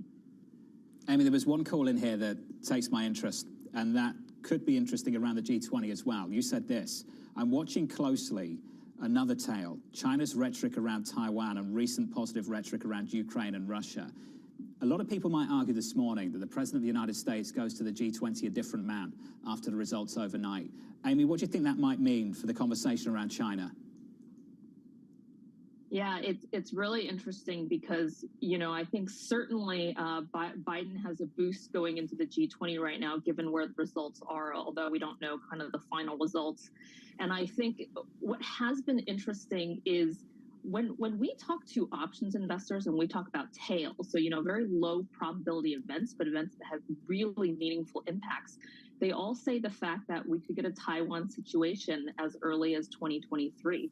As that not being priced in the markets, but, essentially one of the most meaningful geopolitical events for downside that we could see. And vice versa, the fact that we could get a resolution for Russia and Ukraine quicker than expected. These are not at all being priced into the markets right now. In fact, if you actually look at FXI, which is the China proxy, you're seeing the opposite, a lot of upside being played. So if that reverts quickly, again, those tails are not being priced in and are paying out extremely high. So given where we stand right now, what's the trade you'd recommend? I think given where we're seeing the data right now, the downside on XLI, we've been talking about that through put spread. So essentially owning an at the money put and selling an out of the money put. That looks very interesting right now, given how Democrats are doing. And then frankly, on a technical level, just given where we see that outperformance and potentially a reversion as we get into year end. Amy, thank you. And can I just say you've been brilliant on this high volatility regime over the last year. Just fantastic. Amy Wu-Silverman there of RBC. We're about 7 minutes into this. We're down about 0.8% on the S&P. On the NASDAQ, we're down 1 full percentage point. AMH, you're going to Bali. You'll be at the G20. Let's talk about it. Does the president go to the G20 a different man? He goes with a little bit more pep in his step. This team is going to have some oomph because, yes, the calculus, we are still waiting for, the votes are still coming in, but it is not the red wave that many were predicted. So for him to sit down with Xi Jinping, which we were waiting for, but that's highly anticipated, this president is going to have more of a backing from the United States. It also sends a really big message to President Putin in Russia because it's the Biden administration who's been working in this multilateral approach with European partners to really put pressure on Putin and Moscow when it comes to sanctions, when it comes to aid to Ukraine. So for the Biden administration on the international stage, this is a big win. I don't know what the bilaterals look like next week, but let's pick out two possible ones. Let's say these are on the table, and you can be a fly on the wall of one. The President of the United States and the President of China, or the President of the United States and Chancellor Scholz. Which one would it be? That's a tough one, but I'm going to go with China. Kind of what Amy was just outlining there. We want to know in terms of what the discussions are now regarding Taiwan. What are the discussions of China regarding opening up their COVID-0 policy? How much is China going to play ball with the United States on things like climate, which we are reporting that there may be some discussions right now in Egypt at Sharm el-Sheikh when it comes to climate, and the fact that China is very upset with the United States with these broad sweeping curbs on advanced technology and semiconductors. But I like how you mentioned Germany, because recently Olaf Scholz made a visit flanked by the biggest corporations of Germany to China. And this was kind of a slap in the face for the United States, the timing of it. Scholz goes to China, and President Xi's set to go to Riyadh. Now, square that circle for me, because this is really, really complex stuff now. The division between Riyadh and DC is as wide as it has been for many, many years. But we've seen these divisions, and I think what you're hearing right now from U.S. officials and from Saudi officials is they are starting to quell. What the U.S. has not been able to square is the fact that they said this trip in July was not about oil. A few months later, the Saudis came out and made an oil decision based on how they viewed the market and also for their own national interest in their economy. And immediately the U.S. said, we're going to review our relationship with the Saudis. So was it about oil or was it not about oil? G20 coming up next week. Anne-Marie's going to be there. You going to stick around? Yeah, and if I can make one more point. Of course you can. Mohammed bin Salman is becoming ever so more important in this world right now because of the fact that we are going into December 5th, and we don't know yet what's going to happen with those Russian barrels if there's no oil price cap. Do they get shut in? And if China opens up, you're looking at a big spike in crude. And this commodity market has been a big factor in the elections we've been talking about over the last couple of months. AMH, thank you. Equities right now, negative 0.9% on the S&P, on the Nasdaq down 1 full percentage point. Abby's got some sector price action for you. Morning, Abby. Hey, John. Well, we actually have some movers here on the first down day in 4 days for the S&P 500. Let's start out with two of the big names, and we actually have one winner. Not many of those out there today with the decline. And of course, I'm talking about Meta, oddly up 6.4%, or maybe not so oddly, because investors are happy about the fact that the company is taking measures to cut costs by laying off 11,000 workers. CEO Mark Zuckerberg saying, I got this wrong. Disney really got it wrong, down 10.7%, the worst day since March of 2020. They put up what one analyst is calling an objectively bad quarter. They missed. The company is also cutting costs to cope. As for big tech overall, we of course have yields higher. That is pressing big tech down, including Apple and Microsoft. Now, Tesla has flipped higher. Earlier, it was lower, of course, on the news around Elon Musk selling another $4 billion worth of his stake after closing the Twitter purchase. So let's watch for volatility there. Speaking of volatility, Lucid down on a horrible quarter. Cancellations outpacing new orders by 1,600 vehicles. And then finally, to round it out, we of course have the crypto space under tremendous pressure. Bitcoin down 6.4%. Other names involved also down sharply. And of course, Mike Novogratz's Galaxy Digital has been exploring laying off as much as 20% of its staff. A key executive did leave. So lots of bad news, volatility. Let's see what happens into the close, John. Abby, thank you. We'll catch up with you a little bit later, of course. Meta, I'm pleased Abby talked about it briefly, up by 6.5%. We keep discussing it. The cuts in big tech. We're taking back where some of the excess was. We're taking it back. The question I've got, and I ask it repeatedly, are we taking back some of the excess of the last 2 years or the last decade? We'll have that conversation through next week as well. Meta, Facebook, up by 6.7%. Coming up on this program, markets buckling up for a potential debt ceiling showdown.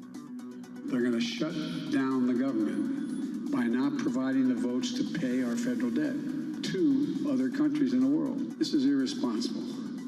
Nothing would create more chaos and do more damage to the American economy than playing around with whether we pay our national bills. That conversation up next.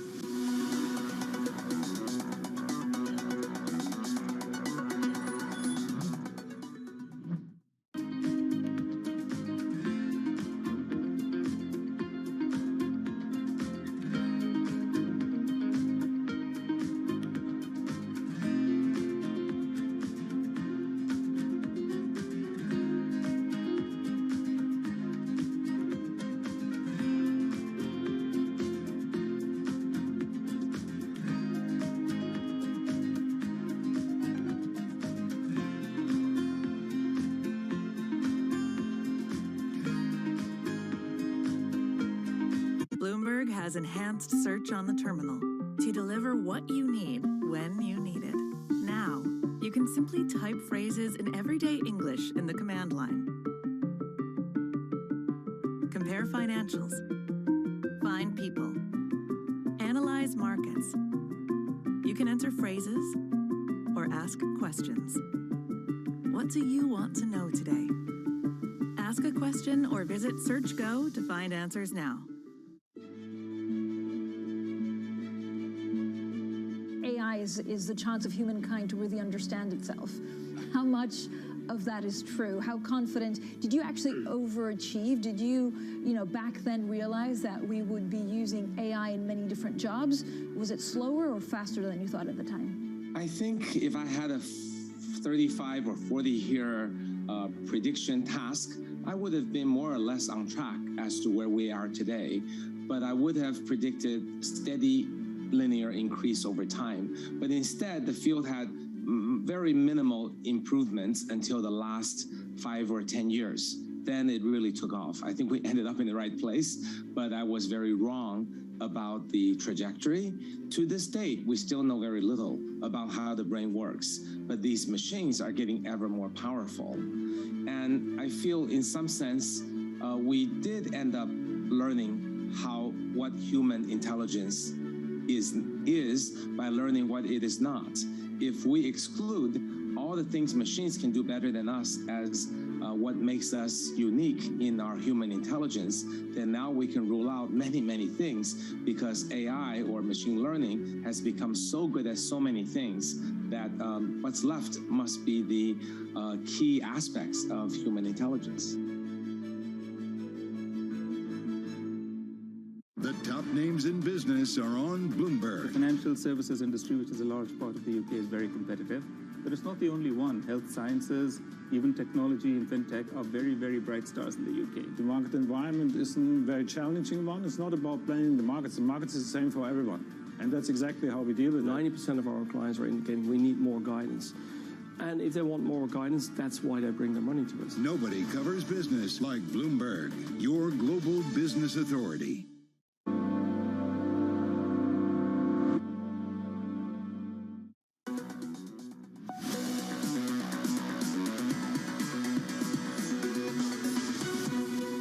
The uncertainty surrounding the raising of the debt ceiling for both businesses and consumers has been unsettling. We have a problem. Our economy is staggering back into a situation of stagnation. The debt ceiling issue will get resolved. In the case of the debt limit, we need to act quickly. This is a credit card bill that we owe. Expect to continue those talks on achieving a bipartisan solution. Nothing would create more chaos and do more damage to the American economy than playing around with whether we pay our national bills. How many times have we done that? The potential return of a divided government, reviving fears of a stalemate down in D.C. Investors bracing for a showdown over the debt ceiling, with election results still unclear and the Treasury set to hit its limit in the next year. Bloomberg's Michael McKee joins us now for more. Hey, Mike. Morning, John. Well, you guys have been talking about what's going to happen with the next Congress, but the current Congress hasn't ended yet, and they've got a lot to do between now and the end of the year. A lot of financial issues, not just the debt ceiling. Here's what's on the plate that will matter to Wall Street. The National Defense Authorization Act, it's passed every year for 60 years. Members like their defense money spending. That's going to pass. American Rescue Plan programs, including aid for children's food, the odds are unclear there. They expire at the end of the year. Not sure if that will pass. Government funding, the government runs out of money on December 16th. The odds are now that it will pass, it will be extended, some sort of compromise. Debt ceiling, that's the one. Now, the question here is, will Mitch McConnell let it go forward? Democrats would like to extend it in the lame duck session, so it's not an issue next year. McConnell let it go forward last time, and unless Republicans have a clear control of Congress, there may not be a lot of pressure on him to hold it up and to let the debt ceiling come into political concern. So that may pass. Tax extenders need to go away. Government shutdowns don't get noticed very much. They don't show much in terms of the overall economy. So that is probably less of an issue. As I said, we'll get some sort of compromise. It's next year you want to worry about. The Inflation Reduction Act, this was going to be Obamacare for the Republicans. They wanted to gut it. Not going to happen, probably. Ukraine aid, safe for now, probably. Same with student debt forgiveness. Entitlement program reforms, always waiting to see if anything will happen on that. Big one for next year, though, the Trump tax cuts. They expire in 2025. Do they get extended, or do your taxes go up? Mike McKee, I can't believe we're doing the debt ceiling debate all over again, but we are. Shanali Basak, I wondered whether the South Side on Wall Street would just repurpose the notes they wrote a long time ago, or whether it's truly different this time. It is different this time, and part of it was because what Michael McKee was just saying there, just how close you're getting to that debt ceiling already. That is putting pressure on this debate, not into next year, but right now, when you think about the lame duck session and Mitch McConnell. You know, I spoke to Charles Myers over at Signum Global, and one thing he says is that if we don't avoid this as early as the end of the year, then it's going to be very difficult anyways to try to get that done for Mitch McConnell between the Freedom Caucus, former President Trump himself, and Trump-supported candidates. candidates who are going to push back. Now, I want to show you this graph here. This is between May and September of 2011, because there are a number of strategists pointing out this scenario here as the worst case scenario. 2011, you saw a 17-18% drawdown in the S&P at that time, and that is one of the worst case scenarios. In the stock market that we've seen, that was the time the S&P had downgraded the United States. At that time, John, you did not see the crossover into treasury markets, into the dollar, but this time around there are more vulnerabilities when you look at the treasury market into the face of quantitative tightening and how much government debt is owned by sovereigns, as well as the dollar given the highs we've been riding. So there are more concerns today than there were in 2017 cross-asset. Again, that is that debt limit, just where we are in government debt, past 31 trillion, really creeping up to that limit here. So again, the conversation is happening now. What does this mean for the market at the end of the day? Myers had said the overhang will last until this gets resolved. People are a little concerned at the margins of putting extra money to work with this overhang here. But of course, you have that bright side, that Morgan Stanley bright side, that a little less fiscal spending could be better for the market overall if you hang through. Shanali, thank you. Over in New York City, back here in DC, Anne-Marie standing by. AMH, we're doing it all over again, it seems. At least that's what a lot of people are forecasting. For the debt ceiling. Yep. It's a perennial question. It happens all the time in Washington, but at the end of the day, they do end up raising it. They don't want to put the fiscal health of the United States at risk. But Goldman Sachs note is interesting. What they're forecasting potentially, and remember, the votes are still coming in. We do not know the composition of the House and the Senate. But if it does look like the Republicans have the House and the Democrats keep the Senate, potentially it mirrors 2011, 2013, and it could disrupt financial markets because it could be a tough fight. But in the end, they're going to raise it. They're going to raise it. Is it different this time? We're going to keep asking that question for the next several months. AMH, stand by. I'll get a final thought from you when we close out the program, when we close out the hour. Right now, equities down 0.8% with the price action. Back with us, here's Abby. Hey, John. Well, yeah, the declines are sticking around right now on lower than average volume, but we do have most sectors down, not surprisingly, with that solid decline for the S&P 500, led by energy and technology. We also have the financials lower. Energy down about 2.4%. This, of course, as oil is lower. Technology, we were looking at some of those big laggards earlier. You've been saying it all year. Yields up, stocks down. That's especially true for technology. Consumer discretionary, another one of those mega cap tech sectors. It is also lower to the upside ever so slightly. Those defensive sectors, or at least one defensive sector, healthcare, and then real estate. As for some of the individual movers beneath the surface, one part of the technology weakness really has to do with the chips and the stocks. Take a look at the stocks down 1.9% after gaining nearly 10% in 3 days. Those declines coming back in, those gains being moderated. NVIDIA down sharply, and China Tech down once again, John. Baidu down 6.3%, JD.com down 5.6%. Volatility, the name of this year, the name of the game this year, and that certainly seems to be the case today. Abby, thank you. Wonderful to have you back with us. And the equity market then down 0.8%. Coming up, the trading diary and a final word from AMH right here in Washington, D.C. And for those of you who are terminal subscribers on the Bloomberg, take a look at this. Former State Secretary John Kerry sitting down with Bloomberg's John Micklethwait. You can catch that on the Bloomberg terminal at Live Go. From Washington, this is Bloomberg. We proved that in Glasgow, where 65% of global GDP of the largest economies in the world, the 20 largest countries, 20 biggest economies.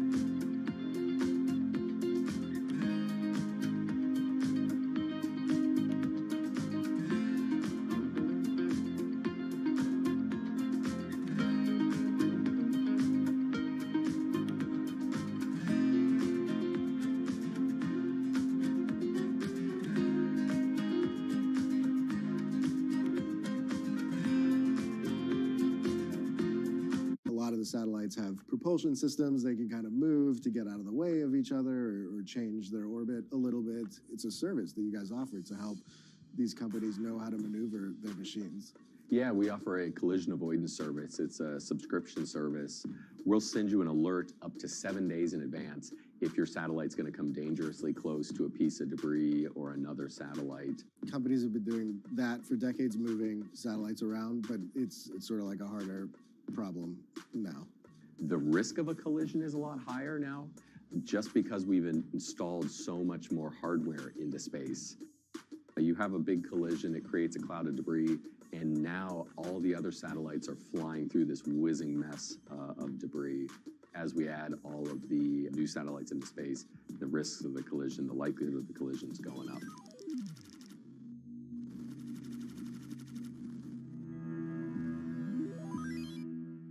When U.S. jobs numbers are released, Bloomberg brings you crucial data at terminal speed and instant expert analysis. Nobody covers jobs day like Bloomberg.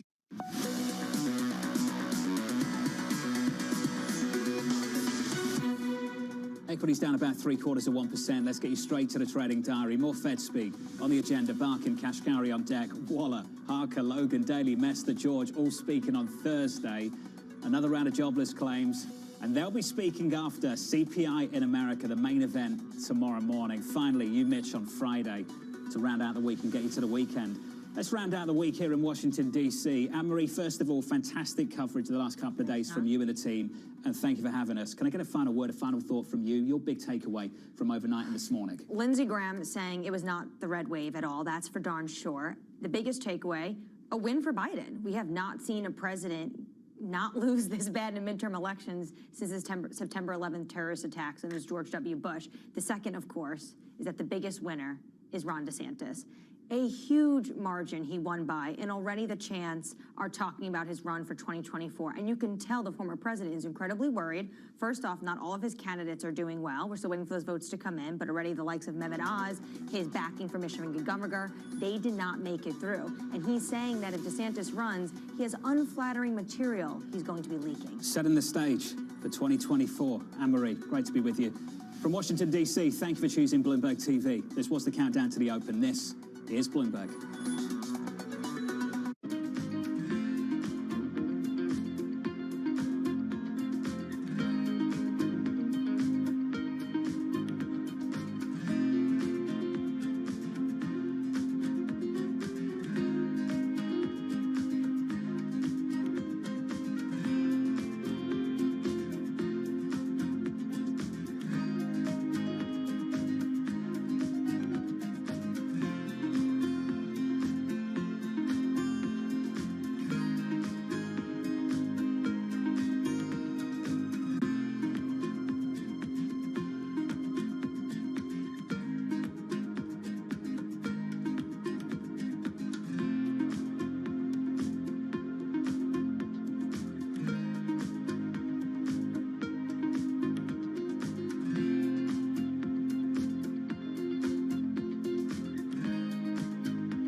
There's more activity in the fusion world than ever, and not just in government research labs.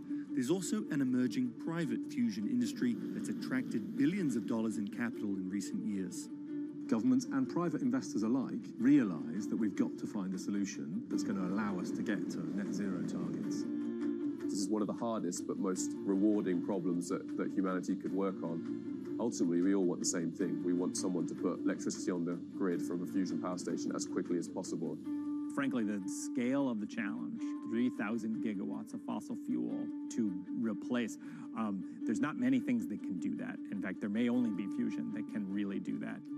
And while many in the scientific community predict fusion power will take decades, some in the private fusion space believe we'll get there in just a few years, as soon as the 2030s.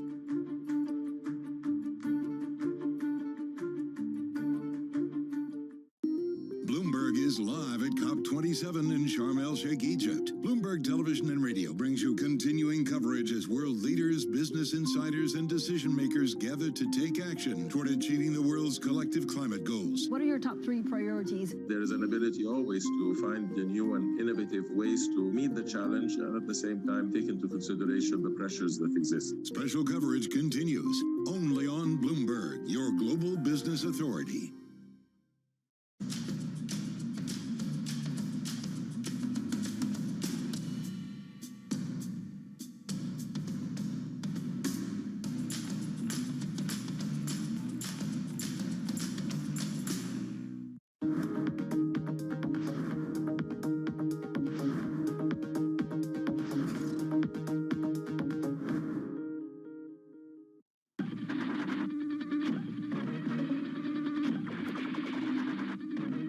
Pepsi's Number Fever campaign in the Philippines has probably gone down in history as one of the biggest marketing disasters in history, mainly because of a human error that led Pepsi to print more winning caps than they planned. The resulting chaos caused riots, civil unrest, and even deaths. Reporting this story took over a year, and it resulted in me flying to Manila in the Philippines to meet unlucky winners and to find out exactly what happened back then in the 1990s.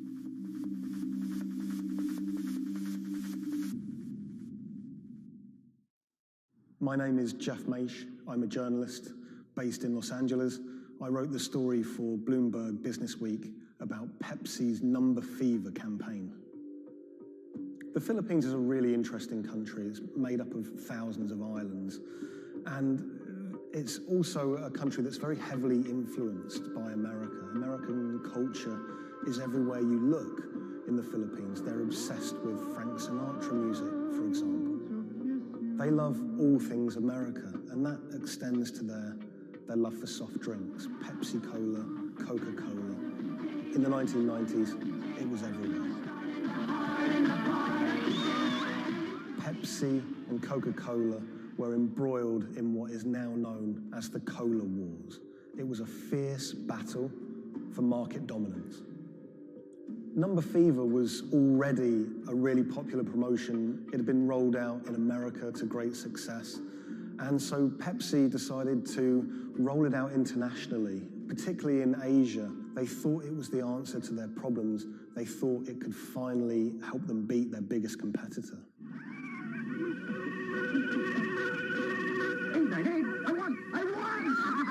Look for the winning number in Sari stores every day, also on TV, radio, and newspapers. You could be a millionaire. $1 million pesos, or $68,000, doesn't sound like a lot now, but in 1992, that was a phenomenal amount of money. You've got to remember that in the Philippines at the time, the average monthly income was about $100, so $1 million pesos was wealth beyond anyone's wildest imaginations. Number Fever caught fire in the Philippines. Kids were saving up their pocket money to buy a bottle of Pepsi. Parents were squirreling away all of the bottle caps in bags. You would walk down the street and people were going through trash trying to find discarded bottle caps. It was a national phenomenon. Pepsi boasted that half the population of the Philippines was playing it. Number Fever boosted Pepsi's sales every month from $10 million to $14 million. It had a huge impact on Pepsi's bottom line. Number Fever quickly became number hysteria. Maids were being jailed for stealing their employers' winning bottle caps. There was even some murders over winning bottle caps. People were fighting in the streets over these caps. There were signs that there were going to be problems with Number Fever very early. Pepsi had rolled out the competition in Chile, and a garbled fax had caused some kind of problem with the winning number. They'd announced the wrong one in Chile, causing riots. There were signs that there could be big problems ahead if they didn't keep their eye on the ball. So in 1992, Pepsi decided to extend the campaign in the Philippines, and they announced that the competition would go on for a few more weeks. One night, on the television news, they announced the latest winning number, 349. The problem was, 349 had already been allocated as a non-winning number in earlier campaigns. So there were literally hundreds of thousands of bottle caps with 349 just floating around the Philippines. Hundreds of thousands of people all across the Philippines, thousands of islands, were finding winning bottle caps. 349, 349. Some people had 10 lucky 349 bottle caps. People were dancing in the street, celebrating. They thought their problems were over. They were millionaires. It's still not certain exactly how many winners there were of Lucky 349 bottle caps, but we know that Pepsi printed over 600,000 of them. Pepsi realized very early that there was a problem. Hundreds of people started arriving at their bottling plants with their Lucky bottle caps. They realized something was seriously wrong. Pepsi tried to solve the problem by offering a small token donation to anyone that brought a Lucky bottle cap to their bottling plant. But it wasn't enough. People didn't want just a handful of pesos. People wanted their million-peso prize. Within a year, violent protests and riots outside Pepsi factories would leave dozens injured and 5 people dead. At one Pepsi factory in the Philippines, a grenade was thrown through the window. It killed 3 Pepsi employees. Anacita Rosario was a school teacher living near Manila in the Philippines. She was one of the tragic victims of this whole thing. She was walking to a nearby store to buy some rice one day when a Molotov cocktail was thrown at a Pepsi truck in a violent protest. It bounced under the truck and exploded. It killed her and an innocent bystander who was just a child and injured many others. When I was in the Philippines, I tracked down Anacita's daughter, Cindy, and her husband, Raul. It was clear to me that they were still very upset by the whole thing. You know, a family had been ripped apart by this competition. And Raul told me that he'd never remarried. He'd told me that he'd gone to meet Pepsi executives after his wife was killed. And he was angry. He said to them, you know, this wouldn't have happened if it wasn't for you, if it wasn't for Number Fever. The biggest revelation from my reporting was rumors that Pepsi was somehow involved in bombing their own trucks. I found a newspaper report with a headline that said, "Pepsi goons bomb their own trucks." And when I visited the MBI, the police department in the Philippines, they presented me with documents and interviews with people who claimed that Pepsi had paid them to cause riots and to cause trouble outside their plants in order to destabilize the situation and to frame the owners of the coalitions that were fighting them, to try and curry favor. I just thought that was so shocking. And of course, Pepsi denied it, but how bizarre that a company would be accused of bombing their own trucks.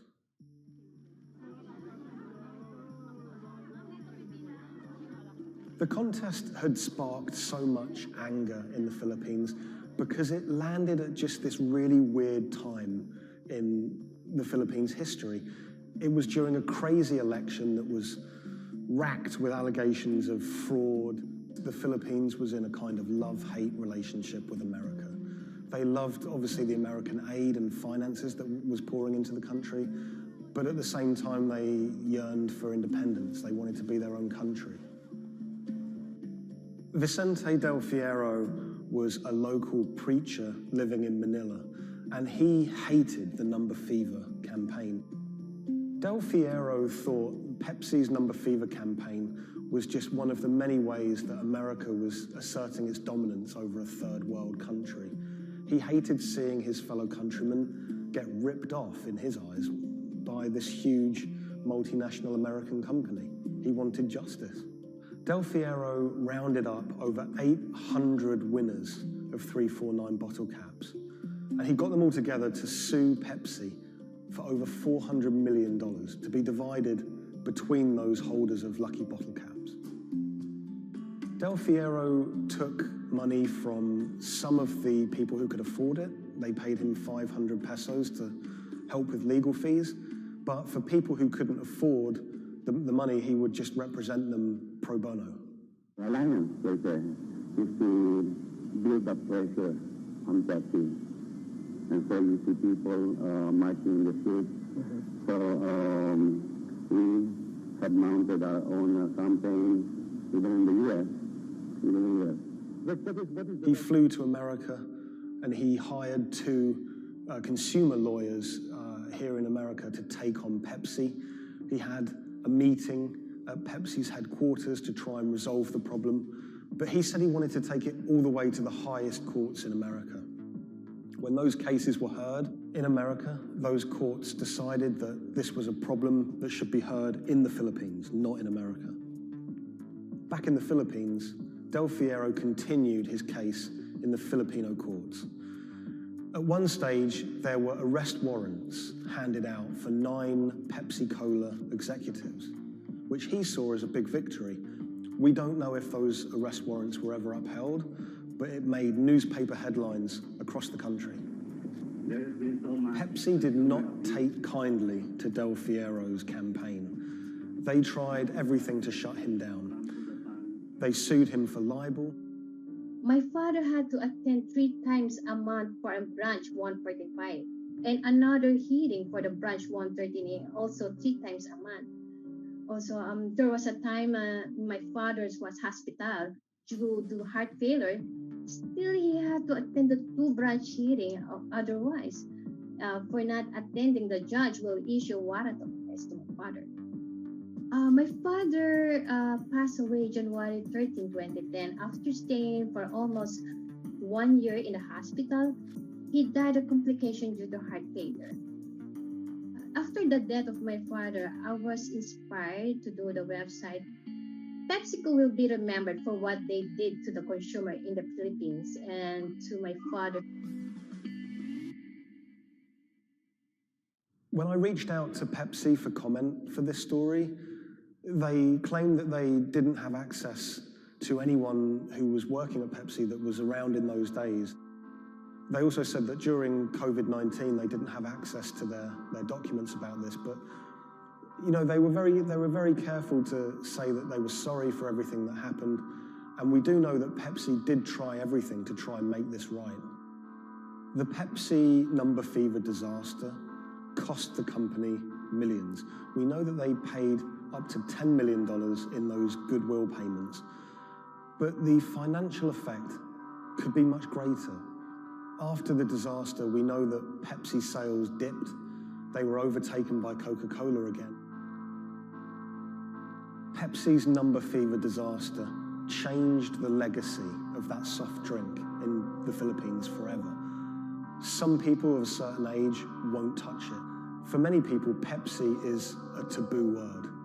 A lot of the people that I spoke to were still quite traumatized by their experience, by that experience of winning $1 million pesos, losing it, and then returning to their normal life in poverty in Manila.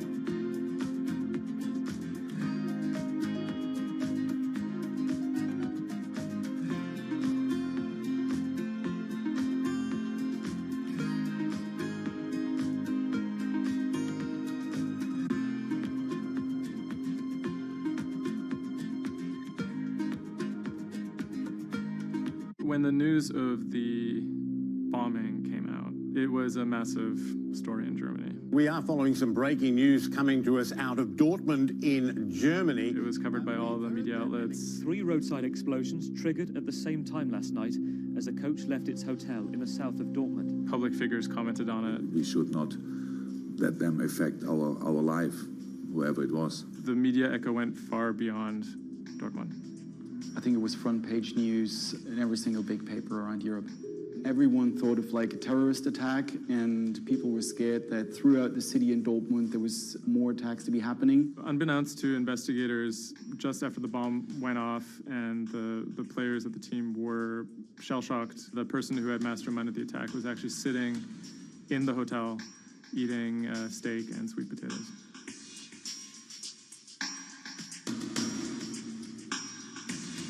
My name is Thomas Rogers. I'm the journalist who wrote the article, The Get Rich quick scheme that nearly killed a German soccer team.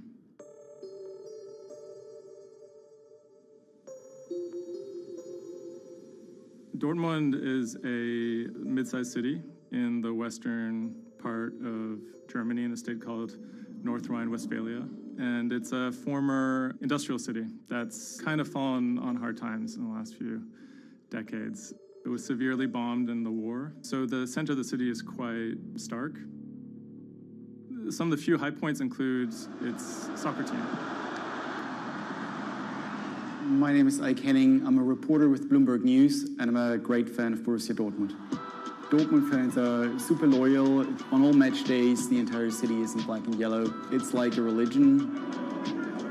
I think more than most German cities, soccer does play a very large role in the identity of Dortmund. In October of 2000, the BVB became the first team in the Bundesliga to actually go public. Salaries for soccer players in the Bundesliga have gone up very dramatically. With such high prices, they thought that by going public, they would be able to compete better with big teams like Bayern Munich.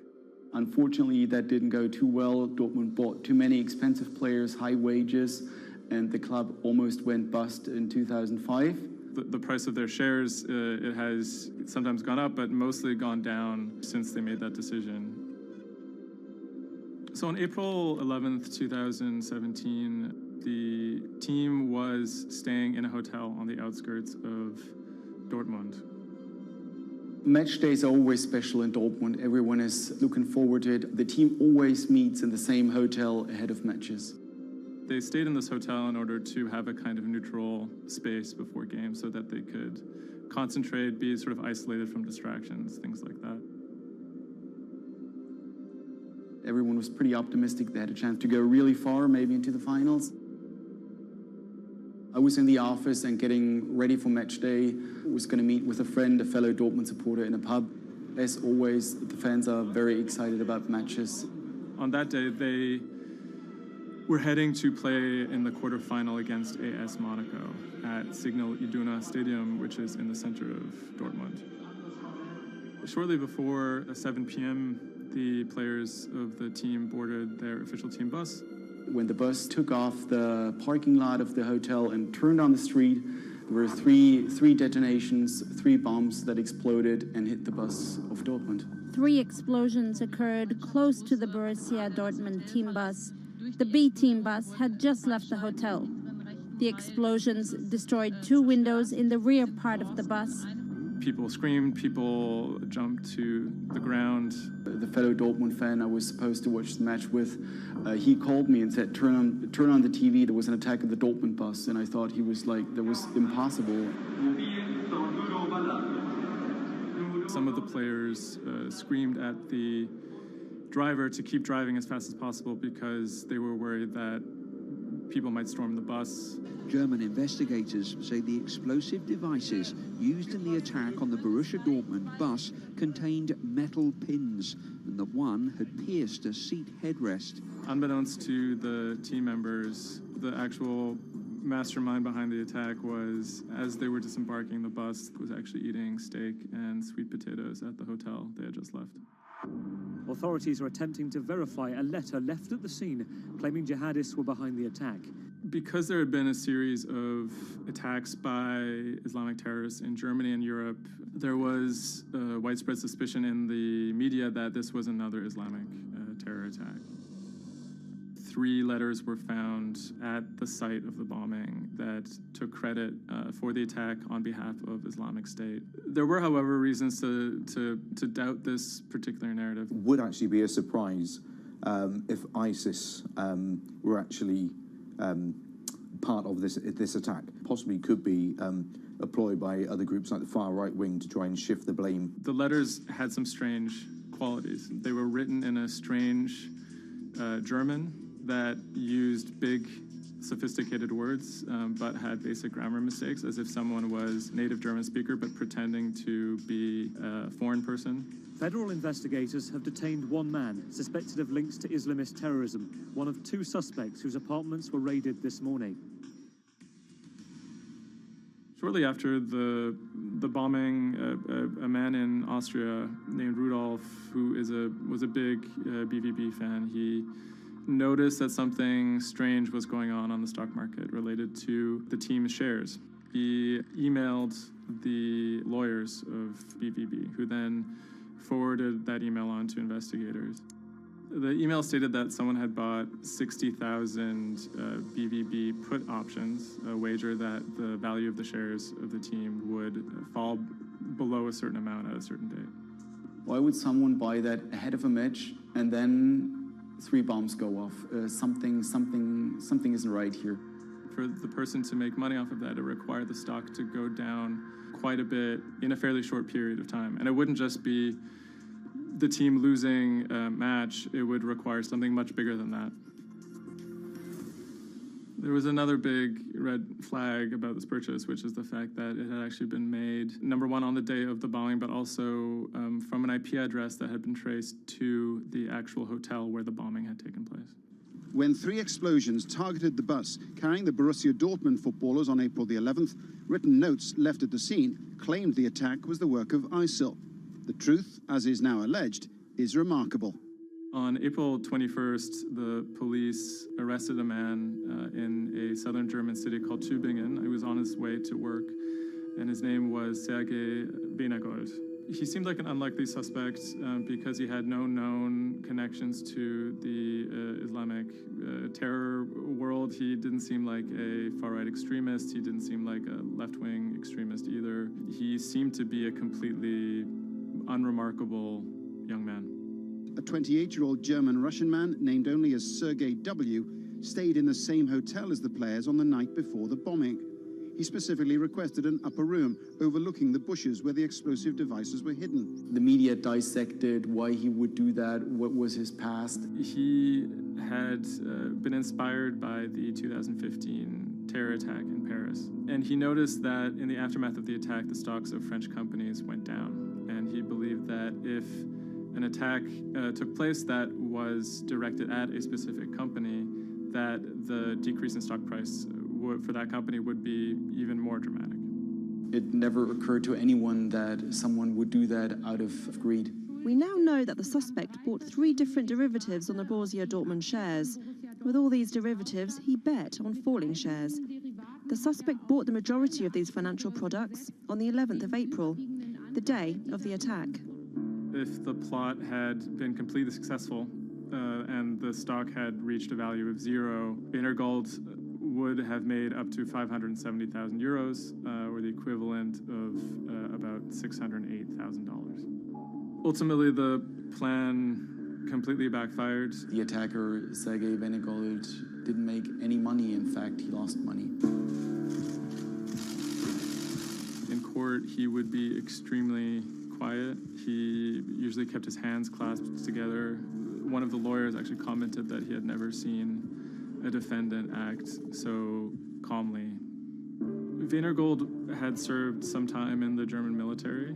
From that information and from online research, he was able to figure out how to assemble remote detonated bombs that would do what he hoped to do. There were a few days of extremely emotional testimony, including the soccer players who described doubting whether or not they could ever play another game again. It brought everything back up, and it didn't quite help them to kind of process what was going on. Throughout it all, he sat there completely silent.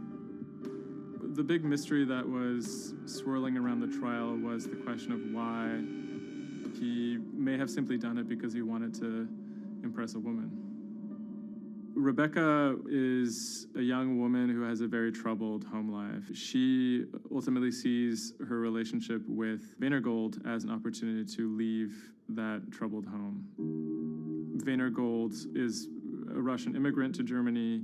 He speaks with an accent. He has anxiety in large groups of Germans. She begins to resent the fact that he has these fears and feels a little bit trapped. Rebecca attempts to dump him on multiple occasions, and he threatens to commit suicide if she leaves him. Gold apparently told Rebecca that she would soon be seeing a surprise. After being dumped via text message, he apparently began planning for this attack in earnest. Gold was charged with 28 counts of attempted murder, which carried a maximum sentence in Germany of life in prison. He claimed that he had nothing to do with the attack, but as time went on, he admitted that he had actually been the person who had built the explosives and had set them off. But he claimed that he didn't want to actually kill anybody. Ultimately, Gold didn't receive the harshest possible sentence. He was given 14 years in prison, but it's still a considerable amount in jail in Germany.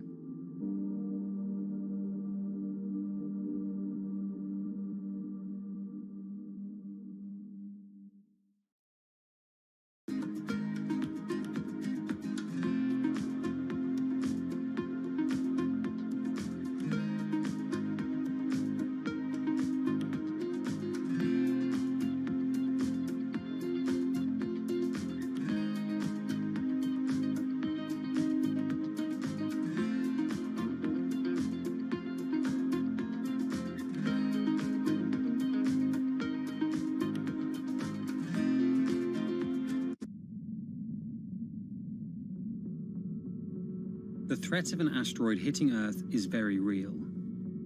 If it's big enough, it's also very final. These are very, very infrequent events. The probability is not zero, though. A blinding flash of light streaking across the sky. About 100 tons of space rock falls on Earth every day. Most of it is so small it burns up in our atmosphere or lands unnoticed away from major populations. No human in the past 1,000 years is known to have been killed by a meteorite, and according to NASA, no large object is likely to strike the Earth any time in the next several hundred years. However, one thing is certain: we haven't found them all. There are thousands out there, and we don't know where they are.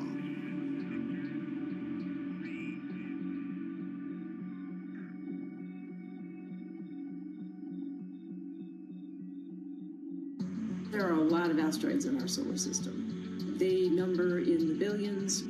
Scientists all over the world are working toward detecting and deflecting the most catastrophic of natural disasters. The race is on to find as many of these objects as we can. We have a way of calculating whether or not an asteroid is potentially dangerous or not. I mean, I think it's something worth investing in.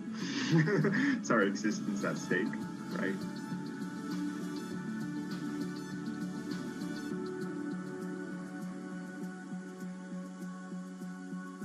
Amy, let's get this one out of the way. It's probably the question you get asked the most, but how scared should we be?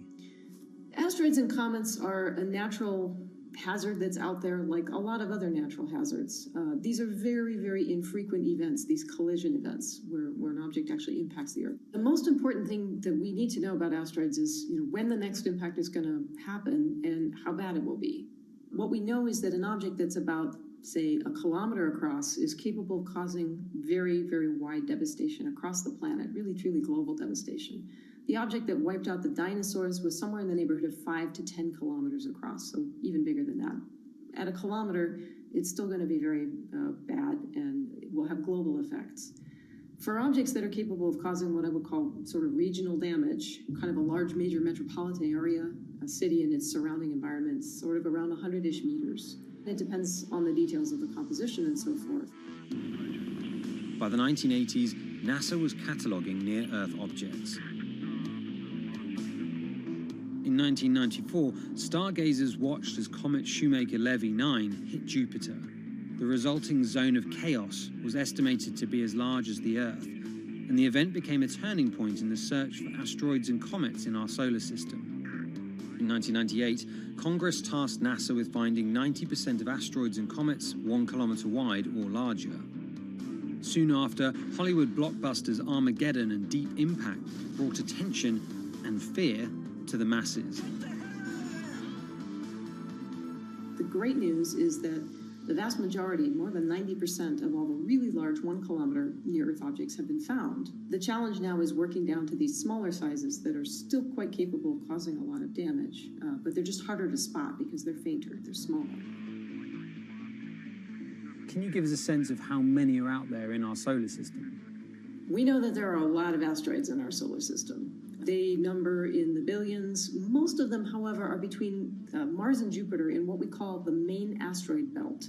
This is a region of space where most of the asteroids in the inner part of our solar system live, and they stay there for many billions of years. There is another population, though, that kind of leaks inward and gets into the region somewhat close to the Earth, and we call these near-Earth objects. We think that there are millions and millions of near-Earth objects that are out there in the total population. As of today, we know of sort of around 20, 25,000, something like that. When we first spot an object, we really know very little about it. We just see something moving across the sky. So all you get is just sort of a handful of snapshots, just enough to be able to tell that this isn't an asteroid that we've already seen before. And then once we can calculate the distance to it, we can now start to make predictions about its true size. Is it large or is it small? So we have a lot of information that we have to get pretty quickly to really understand what's going on. Finding asteroids is just one piece of the puzzle. Planetary scientists are extremely skilled in determining the orbits and speeds of asteroids based on relatively small amounts of data. NASA runs simulations of the trajectories asteroids could take, which is useful but time-consuming. A team of scientists in the Netherlands have found a way that could buy us more time. Our method is very quick. So you can very quickly get an assessment of whether or not the object is dangerous or not. If you look at the classical way of determining the danger of an asteroid, it may take days of computing time on very big machines to determine this hazardousness. The current problem is that there's just too many asteroids out there to spend a huge amount of computational power on all of them. So the neural network allows us to focus on what really could go and pose a hazard to Earth. A neural network is a computing system that mimics the way the human brain operates to find underlying relationships in a set of data. By training the network in this way, you train it in recognizing those objects that are most likely to hit the planet. And once it's trained, you can apply this network to all the unknown asteroids. And then you can make a selection and saying, hey, these are the ones which appear to be having orbits similar to the ones which we know are hitting the planet. That doesn't mean that they do, but it only means that they look very similar to the ones we know they do. What else did you find? Should we be particularly concerned about anything? One thing that we did find is that our neural network was able to go and identify a handful of asteroids which weren't considered potentially hazardous, that when we went and integrated them forward in time, they came quite close to Earth. We find a handful which were not detected before or not considered being dangerous before, and we think they are potentially dangerous. It's very hard to simulate kind of going forward in time an asteroid that's going to hit Earth because, well, the Earth is really small. And space is really big, and then you have to have very exact parameters to shoot an asteroid that goes and hits exactly Earth. And then Simon had the ingenious idea of not even trying to do that and just launching the asteroids from Earth's surface and integrating backwards in time. It's very hard to make it hit. So you need a lot of calculations which all end up in nothing. And the idea was then well, let's not do that. This is basically what NASA is doing. NASA is taking an asteroid, making multiple copies of them, shooting them all forwards in time, calculating their orbits, and then see what fraction sort of gets close to Earth. Not even hitting Earth, but getting close to Earth. And that they call it a potential impactor. So you calculate the solar system forwards in time for, let's say, 1,000 years. And then you launch asteroids from the surface as if you go forwards in time, would fall on the surface. You calculate them backwards to today, and then you get your orbital parameters of today's asteroids, which you know will land on the planet. And those you can use as known impactors and compare with all the other asteroids in the solar system. Can simulations and AI, can those things fill in the gaps where perhaps telescopes and other imaging tools can't? Absolutely. Since the observations get more complex, the physics gets more complex. And if the physics get more complex, the mathematics becomes more complex. And at some point, you can't solve your problems analytically anymore. And then this is where the computer comes in. Now we have this trained neural network. We have a way of calculating in a fraction of a second whether or not an asteroid is potentially dangerous or not, and therefore deserves more attention or more time to spend on for really finding out if it is dangerous. When it comes to hunting asteroids, time is critical. What we can do about a potentially hazardous object depends a great deal on what we know about it and how much time we have before the encounter. We'd really like to find them when they're decades away, because the more time you have, the more options you have, and the less energy it takes to move an object aside. It also means we might not have to resort to launching a nuclear warhead at an asteroid. Until recently, pretty much our only choice. That's an option of last resort, in my opinion, yes. We have lots of options available. You can just simply bump into the object and just nudge it out of the way. That's one possibility, and that's kind of, in a way, sort of the simplest thing to think about, just nudging it off its path a little bit with, a massive object, a spacecraft, let's say. It's just kind of like bowling, if you will. If you have a long time or a long stretch of runway in the lane, just a very small twist on the bowling ball will make a big change in where it ultimately ends up. Another option would be something where you take a very big, massive spacecraft and you park it next to the object and you use the force of gravity as a towing rig. That takes longer, though, and you need to be able to send a pretty massive spacecraft, and it obviously depends a lot on how big the asteroid is. Other options start to get more and more complicated, and they range from painting one side of the object a white color and painting the other side dark, and then letting the pressure of light sort of perturb its orbit. In a departure from the lab and computer simulations, NASA has real plans to rehearse kinetic impact deflection. In 2021, the agency will launch DART, the Double Asteroid Redirection Test mission, which will intercept a 160-meter asteroid in 2022. Better to practice now before we have to deal with an actual threat. In the meantime, discovering asteroids is our best bet. Thousands of scientists and amateur astronomers around the world make up an informal network that survey the heavens. But that may not be enough. NASA wants more resources to map our solar system and better technology. We need to ramp up our network of sensors, and also we need to just continue to strengthen our network of international observers so that we can get follow-up, because we find these objects when they're distributed all over the night sky. Once we get more observations, we get better data, we can make better predictions. If you look at the big impactors we have had in the last, let's say, 20 years, or maybe 30 years, 50 years, most of them we haven't seen coming. So the real danger, I think, comes from the objects we don't know about, and not from the objects we do know about. This particular natural disaster, like a lot of natural disasters and like climate change, is a problem of the global commons. So the thing that we risk collectively is that it sort of then becomes nobody's problem, and nobody takes ownership over it. The asteroids are all over the sky. They just truly cross boundaries and borders with a second's notice.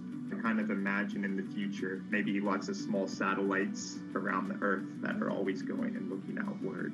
I mean, I think it's something worth investing in. It's our existence at stake, right?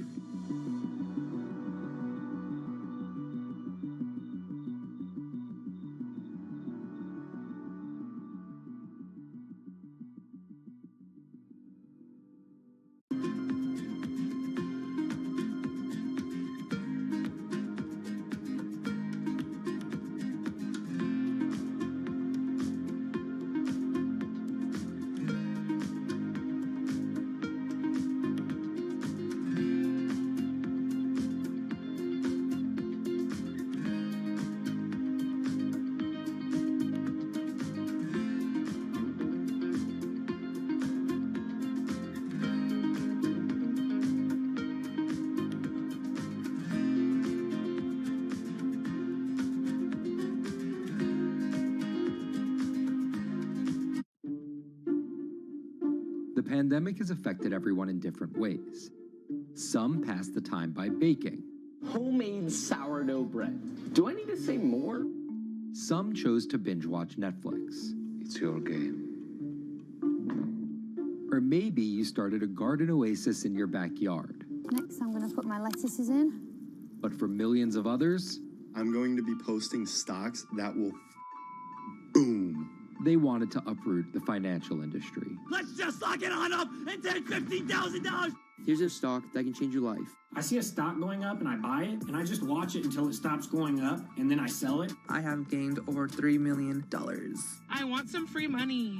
I don't think you can overstate the online communities or social media's influence on financial markets. A large group of inexperienced investors who discuss their plans on social media platform Reddit have shaken up the stock market in a big way. The stock that everybody's talking about right now is GameStop. Video game retailer GameStop is set to continue their head-spinning ascent today. The revolutionaries on Reddit are spanking Wall Street's ass. The more these stocks go up, the more the big guys are getting creamed and losing billions of dollars. This isn't a wealthy person's game anymore. Anyone can play it. I took up a little bit of a new hobby, and I am interested in day trading. As an investor nowadays, you don't have to look a specific way. You don't have to wear specific clothes. You don't have to be doing it from a trading floor on Wall Street in like a high-rise building in downtown Manhattan. The narrative of what's driving the markets is no longer being held in secret offices in New York and Boston of privileged people talking to other privileged people. It's right out in the open. It's on Twitter, it's on Reddit. From brokerage apps to Discord channels and subreddits to TikTok finfluencers, one of the last holdouts in the world of disruption, finance is next in line.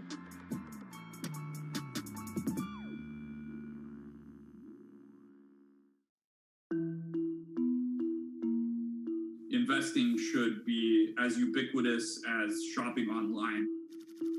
That's Vlad Tenev, the CEO of Robinhood, the online brokerage app, talking about how he wants his app to disrupt the world of stock trading like Amazon disrupted the world of home shopping.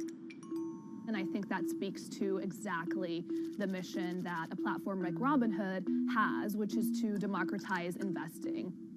Robinhood was started in 2013 by Vlad Tenev and Baiju Bhatt in, where else, Silicon Valley, as an alternative to the big brokerages, but with one big difference. As they were building the social network around finances for people, they realized that there was a gap in the market and that free trading could become something that they could bring to the markets, they could disrupt the industry.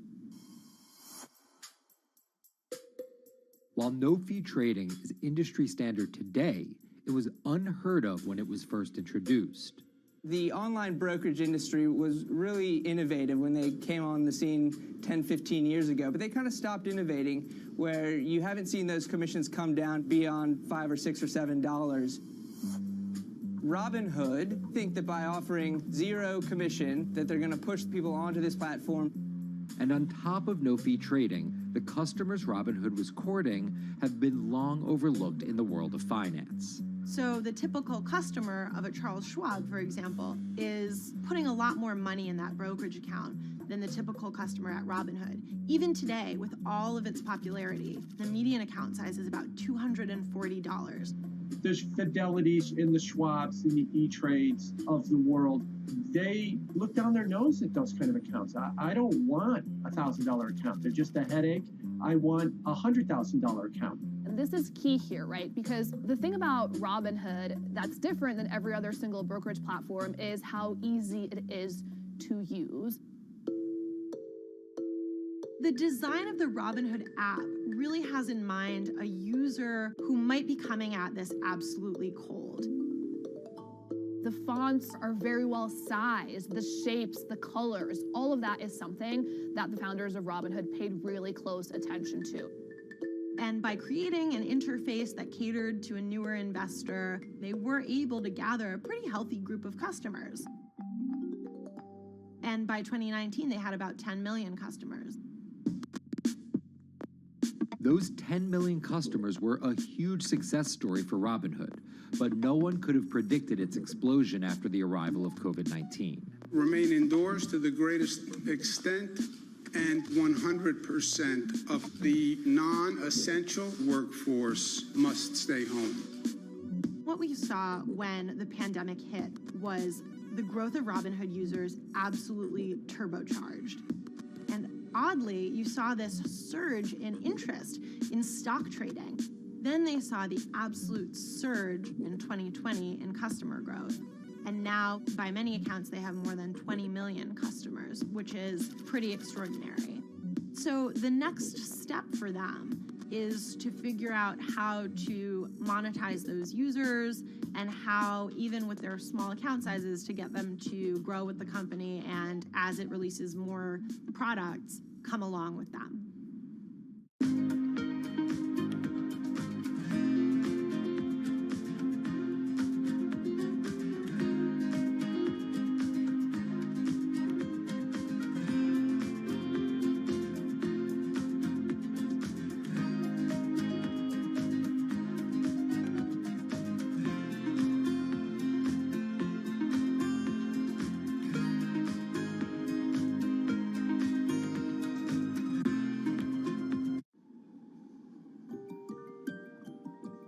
Robinhood would become one of the COVID economy's breakout successes. Robinhood traders, as they're called, became the shorthand explanation for the frenzy of often speculative retail investing after the pandemic lockdowns. Kids wake up in the morning, they go on Robinhood. They're, in the shower, they check Robinhood. Kids are learning how the stock market works at 18 while they're at school, checking their phones in between classes because notifications pop up telling them what their stocks are doing that day. With these new tools, millennials and Gen Z are investing in the market in ways their parents could have never even dreamt of. That is sort of key when we talk about the divide between older and younger generations, is that the younger generation is exposed to so much more information and tools at their disposal to do what they want in the market. The older generations, you never had the technology or the cost structure that you could play the markets like you can today. So you were stuck with giving your money to a professional investor and paying them a fee to do it. When I speak to young kids, they tell me, I'm making mistakes, I'm losing money. I'm not a perfect investor, but I'm 18, and by the time I'm 30, which will be, 10 years from now, I'm gonna have interacted with the markets for a decade. And so it's a learning experience more so than anything else. And you can look at it and you can say, wow, that's risk-taking, that's dumb, but if you could possibly shave 10, 20 years off your working life versus adding 5 years, I don't think you can fault people for that. But Robinhood is only part of the puzzle. Sure, you can trade on it, but without research, information, and data, you're just blindly throwing darts at different stocks and hoping to strike it rich. Wall Street forever has always run on what we now call narratives or memes. People telling rumors to each other have been around for 100 years. On Wall Street, information is its own currency. Historically, either you had it or you didn't. And the people who had it had a huge advantage. In the past, those narratives and memes didn't have a network effect. It would be one person telling another person over the phone. In fact, when I broke into this business in the 80s, a lot of people used to complain that they weren't on the call list to get those ideas. Social media changed all of that. Fast forward to 2021, that's being done on the internet now. And that's being done on Discord and Twitter and StockTwits and Reddit. And the impact is very similar, but orders and orders of magnitude larger. As social media has played a bigger part in our lives, it's also played a bigger and kind of more important role in how people find investing ideas online and on these platforms. How do those ideas spread? On TikTok. Yes, that TikTok. Soon may the weatherman come to bring us sugar and tea and rum. People aren't just going to it for sea shanty videos. The personal finance hashtag on TikTok has garnered 3.5 billion views from its 1 billion monthly active users. By comparison, videos found under the cooking and health tips hashtag have 2.6 and 2.1 billion views respectively.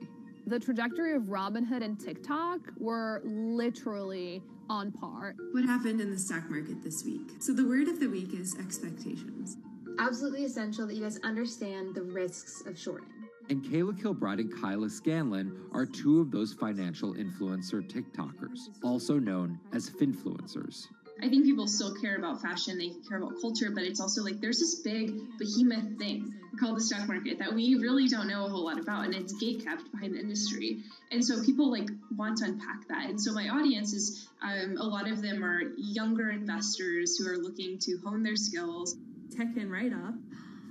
Kyla and Kayla are two of the more, let's say, professional TikTok influencers. The Tesla ARK Bitcoin Biotech Risk Cluster. I've been trading since high school, and it was a really interesting way for me to fill out my decision-making frameworks and to think about thinking. And I think that the more that we can have people thinking about finance, the better that we're going to progress as a society. I think it's a huge gap in our educational system. If you're going to buy an option for a stock you think is going to go up, it's a call. So think of it like this. I made the options video where I was like, options are just like shopping. Rumor has it that this pallet's about to go up in price. So if I come in tomorrow, can I still buy it at said price? And a ton of women just like attacked that video and were like, you explain things so much better than my boyfriend or my professor, or like I could sit and listen to you all day. And I was like, this is what I was looking for.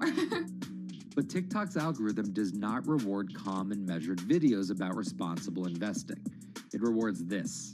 Watch this video for 30 seconds and you'll be rich for the rest of your life. I try not to say the A word, the ALGO word, because TikTok listens to us.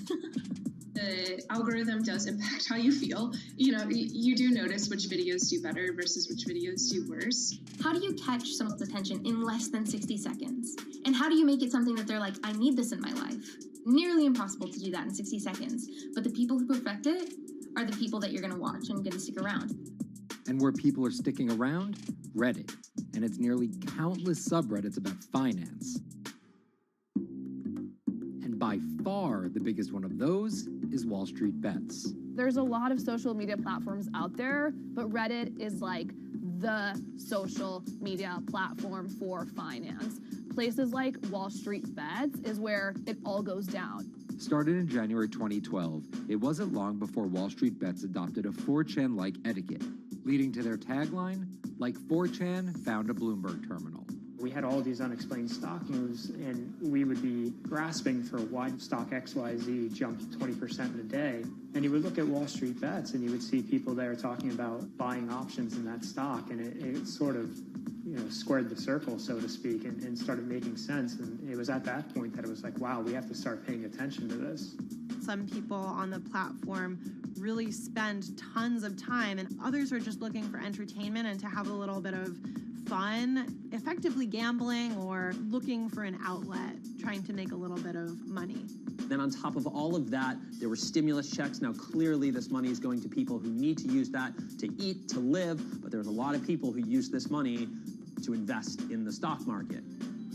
And it's not just stock tips. People quote-unquote YOLO their entire life savings or stimulus checks on a single stock. They post what is called gain and loss porn, screen-grabbing staggering hits and misses on stocks for the entire community to see. I'm about to lose everything. And while some of the people on Wall Street Bets are novice investors, the community contains multitudes. In one respect, what it did show us among these network groups is they are very sophisticated. They're not a bunch of ignorant people talking to other ignorant people. And this is where the pieces of the puzzle all come together to wreak havoc on Wall Street for a solid week in early 2021. It's pretty clear that the combination of more people having retail brokerage accounts and trading apps and more people being stuck at home looking for some kind of entertainment and some kind of community online came together in this very singular way. What came together is GameStop. Let's go back to the beginnings of what happened with GameStop a couple of years ago. On the boards like Reddit and StockTwit, a lot of people were talking about GameStop as being attractive value. Some of them are even, Wall Street alums who left the industry and now still have access to tools that they can use to improve their financial well-being and make very good decisions. And I think Roaring Kitty is a perfect example of that. GameStop is one of the most compelling asymmetric opportunities in the market today. Really, I don't understand how you could disagree with that. At the same time that this crowd was talking it up, The hedge fund institutional crowd didn't like this stock at all, and it had the largest short interest of any stock in the New York Stock Exchange going into late 2020. Short selling is a bet that a stock price will fall, and it's a fairly simple concept. An investor borrows a stock and then sells it. The investor is betting on buying the stock back later for a lower price, before returning it to the original owner, pocketing the price difference. What a short seller would tell you is that they almost act as a policeman in financial markets, or they're at least looking for companies that aren't what they say they are. And that can range anywhere from an outright fraud that some short sellers try to expose to just a company that's not worth as much as investors think it is. The problem is, if the stock price rises, the short seller has to come up with the money to buy the stock back. And the more it rises, the more it costs. And that's what's called a short squeeze. And the hedge fund Melvin Capital was on the wrong end of that squeeze. Melvin Capital lost over 50% of its money in the month of January alone, just from being caught in the short squeeze of the stock. This is where the disruption comes in. One of the most wild stories you're ever going to see. GameStop shares absolutely going nuts. In less than a year, the company's stock has jumped from less than $3 a share to almost $350. Cheers, everybody! Roaring Kitty has turned $50,000 or so investment into some $14 million. Whoa! Investors all over social media use the free trading app Robinhood to wreak havoc on Wall Street. They're actually piling on into some of these stocks to really hurt the professional short sellers. And they all used Reddit, Twitter, TikTok, and Discord to tell one another to keep buying and, quote, hold the line and not sell GameStop. People are getting cheerleaded for jumping in, buying at the highs. They're saying, keep going. And it was working too, until Thursday morning, the trading app Robinhood sent out this tweet. In light of current market volatility, we are restricting transactions, including GameStop. People were really angry. Robinhood was supposed to allow the regular people to play the same game these big boys are playing. But instead, we were all taken for schmucks, and they screwed us. Shares of GameStop are jumping again now that retail investors are being allowed to buy shares of the stock. But what we learned is that when people organize online, they have the ability to disrupt the market. And it was a big sign the ivory walls of the institution aren't as powerful as maybe the institutions thought them to be. I don't know if pumping up GameStop was the best use of billions of dollars, but I think that as a signal to society, it was pretty interesting and powerful. The GameStop saga was so impactful that both Vlad Tenev and Roaring Kitty were called in to testify before Congress to clarify each of their roles in the saga. One thing that's emerged from the congressional hearings is that they're interested in how retail brokerages make money and whether they're keeping the best interest of their customers in mind, but it's pretty fuzzy as far as what they would actually do as a result.